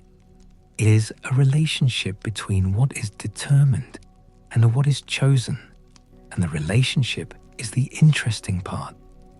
The three Moirai, Clotho, Lachesis, Atropos, spin and measure and cut the thread of life. They are not malevolent. They are not benevolent. They are constitutional. They are the fact that things have limits, that life has an end, that the universe is not infinitely permissive toward any particular existence. The gods themselves bow to the Moirai. This is perhaps the most surprising thing in the tradition for modern readers, who expect gods to be omnipotent. Zeus, the greatest of the Olympians, is not omnipotent in the Greek sense. He is the most powerful within a system that has its own deeper rules. He can change things. He has significant latitude. But there are prophecies he cannot revoke, fates he cannot override, the threads he cannot restore once they have been cut. He mourned Sarpedon, his son, who had to die at Troy because fate had decided it. He held the scales, and the scales told him what they told him, and he did not like it, and he submitted. This is a theologically interesting position. The gods are not the highest power. The gods are the highest personal power. Above them, or rather around them, is the structure of necessity itself. The Moirai predate the Olympians. They may predate the Titans. They are, arguably, an expression of something that was present in the original nothing. The principle that things, once initiated, have consequences that cannot be entirely controlled. The first tension created everything, but the first tension also created the constraints within which everything would operate. You cannot have creation without rules, even if the rules are only, this will end. Death, Thanatos, the twin of sleep, the son of night, gentle in his original character. The oldest accounts give him an almost tender quality, the kindness of the thing that comes when suffering is complete. He was not always the figure the later tradition made monstrous. He was the conclusion, the necessary period, the thing that prevents existence from becoming identical with torture by providing an exit. The mortals did not love him. This is understandable. The mortals who met him, who had not yet died, and who therefore still had the mortal's perspective, experienced him as loss, as the thing that was going to happen before they were ready. Sisyphus famously captured him, chained him up, refused to let death function, and for the period of Thanatos' captivity, no one died, which sounds appealing until you consider that no one dying means the mortally wounded continuing to suffer without release, the aged continuing to endure, the dying continuing to die without arriving at death. Ares went to Sisyphus and freed Thanatos because war was useless if the wounded couldn't die. Sisyphus was punished. He is still pushing his rock. The rock still rolls back. The underworld that Hades managed was not hell. This is a distinction the tradition is careful about, and later traditions, particularly Christian readings of Greek mythology, tended to collapse. Hades is not a place of punishment. It is a place of existence after life. An existence after life is grey and diminished and without the warmth of sunlight, but it is not inherently punitive. The Elysian fields were there for the exceptional. Tartarus was there for the truly terrible, for Tantalus, who served his son to the gods, for Ixion, who tried to seduce Hera, for Sisyphus and his rock, and Tityos and his vultures. But the general population of the dead spent their time in the meadows of asphodel, which the tradition describes as featureless, neutral, the existence of things that have finished their engagement with the world and have not been given or earned anything else. Memory was the first casualty of death. The dead drank from the lethe, forgetting, and ceased to know who they had been. This is perhaps the most profound element of the Greek afterlife conception. Death is not punishment, and death is not reward for most people. Death is the loss of the self as a continuous narrative. The thing that defines you in life is your story, your past, your obligations, your loves, your debts. The dead lose the story. They become, in some sense, purely potential again, the way the primordial nothing was purely potential. And whether this is tragedy or release depends entirely on how much you valued the story you were living. There was a counterpath, the Orphic mysteries. And here we enter territory that the mainstream tradition and the mystery religion tradition handle very differently. The Orphics said that the dead could drink instead from the Mnemosyne, from Remembrance, and that if they did, they could retain their identity, their selfhood, their continuity through death and into whatever came after.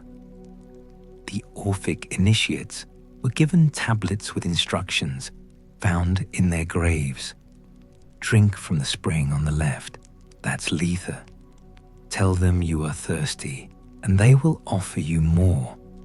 Tell them instead that you are of the earthly and heavenly stock, that you are parched with thirst and dying, and they will take you to the spring on the right, and you will drink, and you will remember, and you will be holy.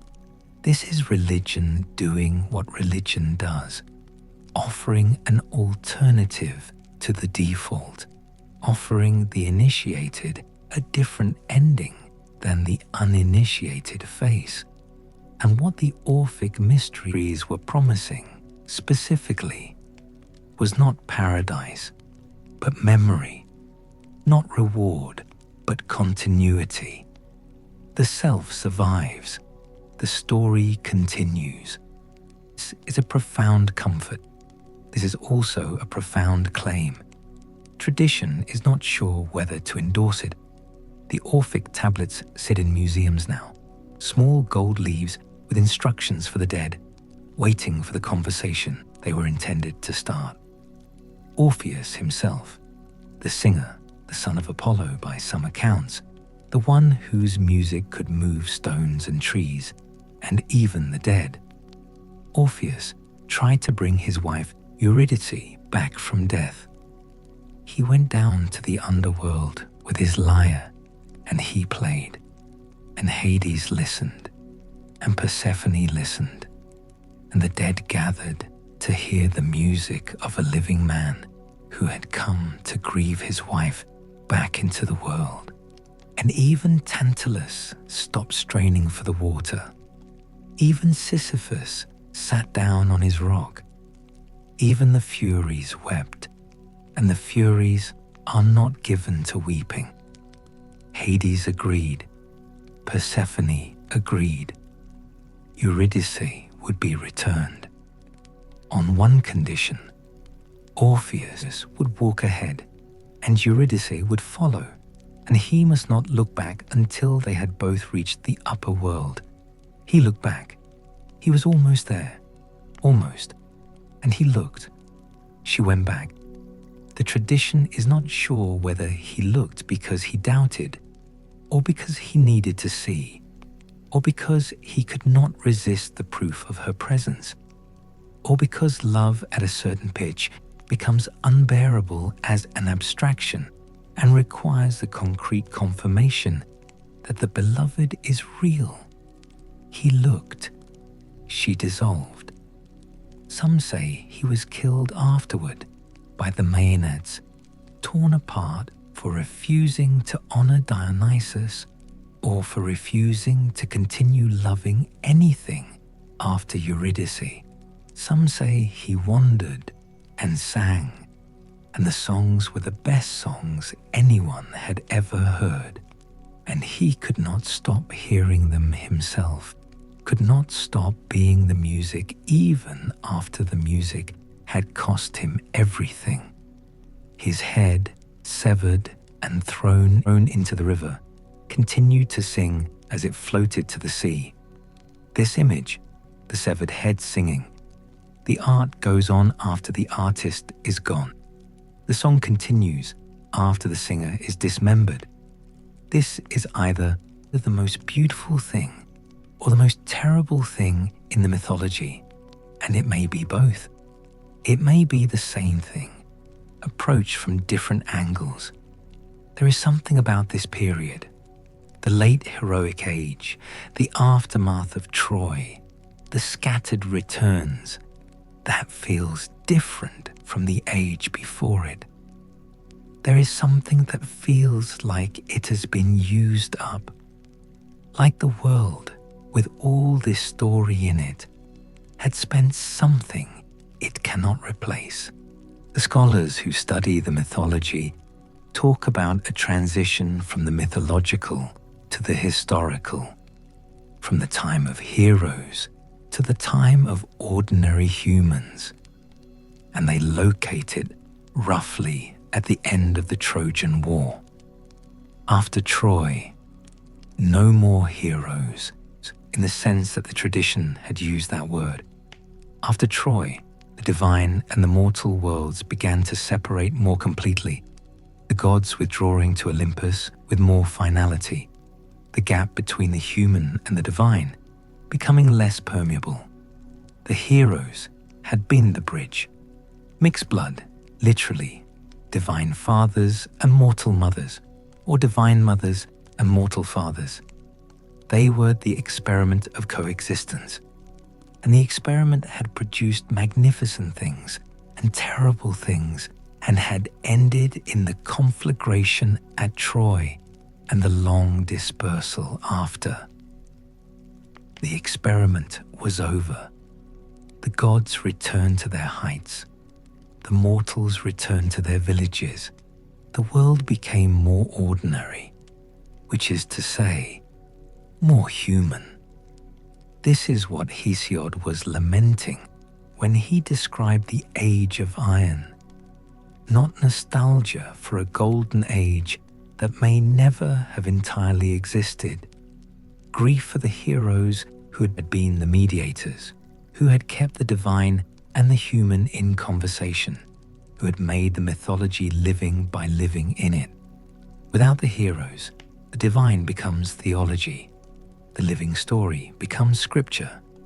Something is gained in the formalization. Much is lost. The cults remained.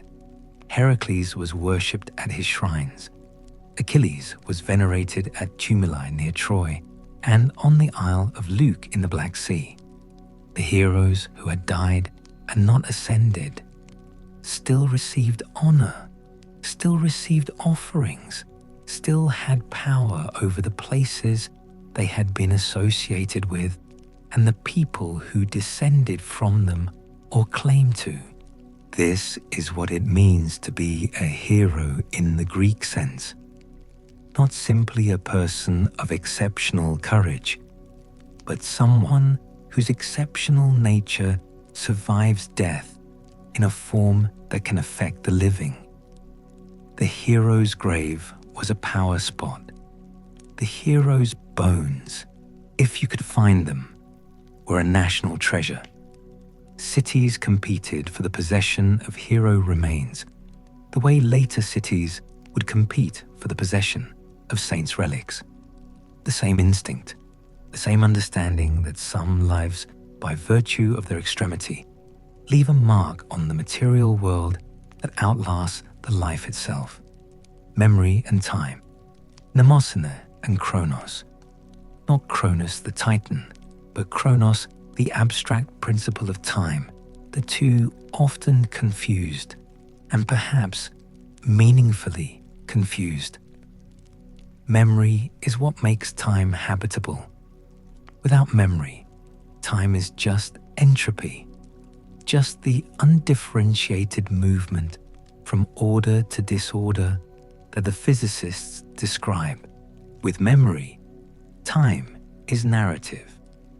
With memory, the past is not simply gone, but present, available, a resource for understanding the present and anticipating the future. This is what the Muses are, the children of memory. The specific forms that memory takes when it becomes art. History is memory organized. Poetry is memory intensified. Music is memory made structural. Without mnemosyne, without the principle of remembering, the universe would be very short. The myth knows this about itself. The myth knows that it is performing the act of memory even as it tells the story. When the bard sings the deeds of heroes, the bard is doing what mnemosyne makes possible, pulling the past into the present, making the absent present, making the dead live again in the specific and temporary life of performance. The song is a resurrection, small, local, temporary. The heroes live for the duration of the song, but that is enough. The song has always been enough. The transmission from myth to philosophy to religion is not a replacement. The philosophers who came after, Plato, who used the myths even as he critiqued them, Aristotle, who analyzed them with the cool attention of a scientist, the Stoics, who found in Zeus's administration of the cosmos a model for the administration of the self. They did not leave the myths behind. They translated them. They found the structural content and expressed it in different vocabulary. The demiurge who orders the chaos in Plato's Timaeus is Hesiod's Eros under a different name, the force that makes things cohere rather than disperse. The Stoic logos that runs through all things and makes the universe intelligible is the themis of the Titans, the deep law, the constitutional principle, the thing that was true before anyone thought to articulate it. The Romans received the myths and kept them, renaming the gods the way conquering powers rename streets and cities, maintaining the underlying geography, inscribing a new nomenclature. Zeus became Jupiter, Hera became Juno, Athena became Minerva. The stories mostly survived the translation. Some stories improved in translation. The Roman mythographers were sometimes better storytellers than their Greek predecessors, more novelistic, more interested in the inner life. Ovid's Metamorphoses is a compendium of transformation stories, and the transformations Ovid is most interested in are not physical, but psychological. What it feels like to become something else, what is lost in the change, what, if anything, is kept. He writes this under Augustus, who is himself engaged in a transformation of the Roman world, and the coincidence is not coincidental. Christianity came, and the myths went underground, not disappeared. The Church Fathers were too educated to ignore them, too Roman in their formation to dismiss them, too clever to simply condemn what they could instead sublimate. The hero pattern resurfaced in the saints' lives, the miraculous birth, the divine parentage, the labors and temptations, the death and resurrection. These are not merely parallel to the heroic pattern. They are continuous with it. They are the heroic pattern adapted to a new theology, a new community, a new set of needs. Joseph Campbell would call it the monomyth. I am more cautious than Campbell about universals, but I think he was pointing at something real. The shape of the hero story is the shape of the experience of transformation, and transformation is the most universal human experience there is, because all of us who live long enough will be transformed, will become something different from what we started as. We'll face the choice between grief and adaptation, and we'll make that choice not once, but continuously, for as long as we have the chance to make choices. Something happens when you have been inside this material for long enough, and I mean you, the listener, as much as I mean myself. Something shifts in the way you look at things. The myths are not explanations. They were never explanations in the scientific sense. The Greeks knew where thunder came from, had observations about lightning, did not literally believe, most of them, that a bearded god was throwing bolts from a mountain. The myths were not explanations. They were framings, ways of approaching the irreducible facts of existence: power, death, love, time, the relation of the individual to the collective, the problem of the tragic, in a form that could be shared, performed, received, argued with. The myths argue with themselves. This is what I mean when I say the some say, others say is not a scholarly hedge, but a structural feature. The myths genuinely do not agree. The Greek mythological tradition is not a Bible, not a fixed canon, not a single authority. It is a conversation. Thousands of years of communities using the same material to talk about what matters and arriving at different conclusions. Hesiod thinks the world is declining. Pindar thinks excellence can interrupt the decline. Homer doesn't quite think in these terms. Homer is too busy with specific people in specific situations to make cosmological claims. Sophocles thinks tragic structure is the truth. Euripides thinks the tragic structure is a lie we tell ourselves to feel important about our suffering. Aristophanes thinks we need to laugh at all of it, including ourselves, including the gods, or we will not survive the weight of it. They were all right.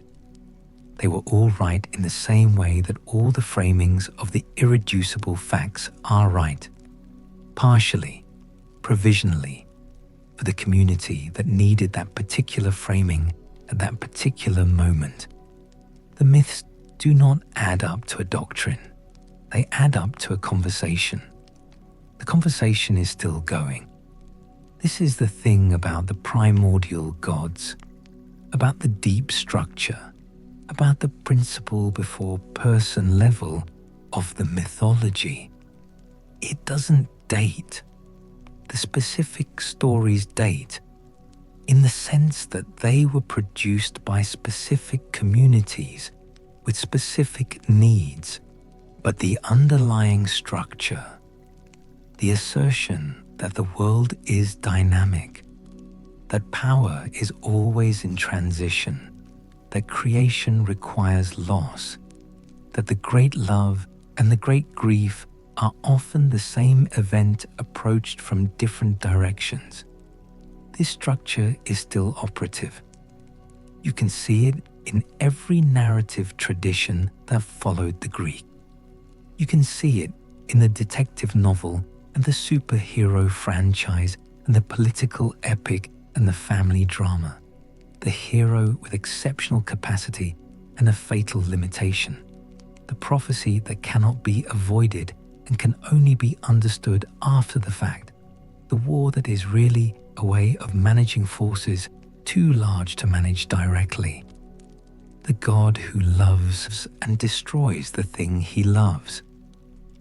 The mother who protects and is not thanked for the protection. The child who must surpass and therefore must wound the parent. The wound that is also the origin.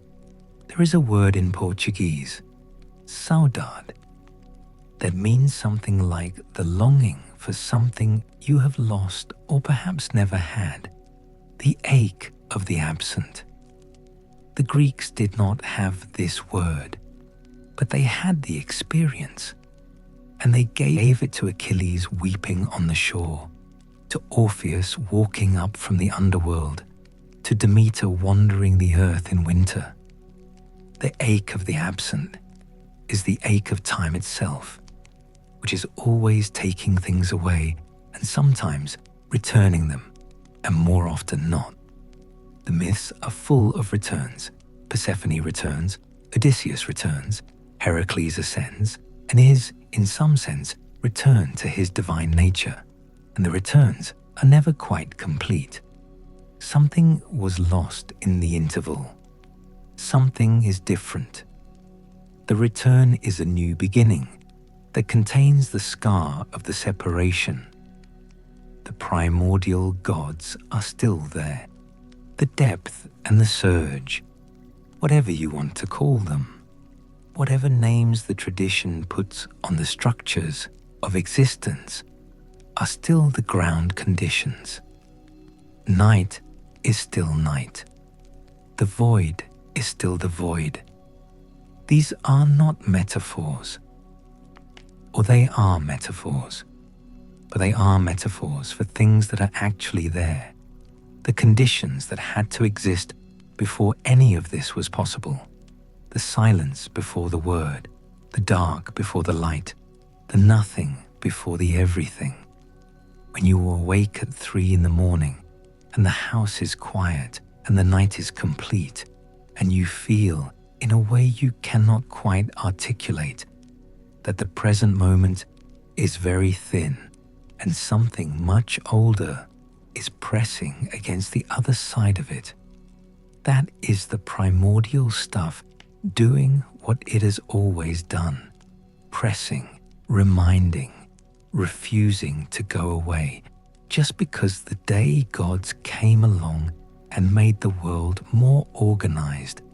The world was made to be dynamic, and dynamic means things change. Things change means things are lost. Things are lost means there will be grief, and there will be art made from the grief, and the art will last longer than the grief, and the grief will outlast the things that caused it. This is the cycle. This is the structure. This is what the myths have been saying for 3,000 years in every variation they can manage. The stories end. The patterns do not. Good night.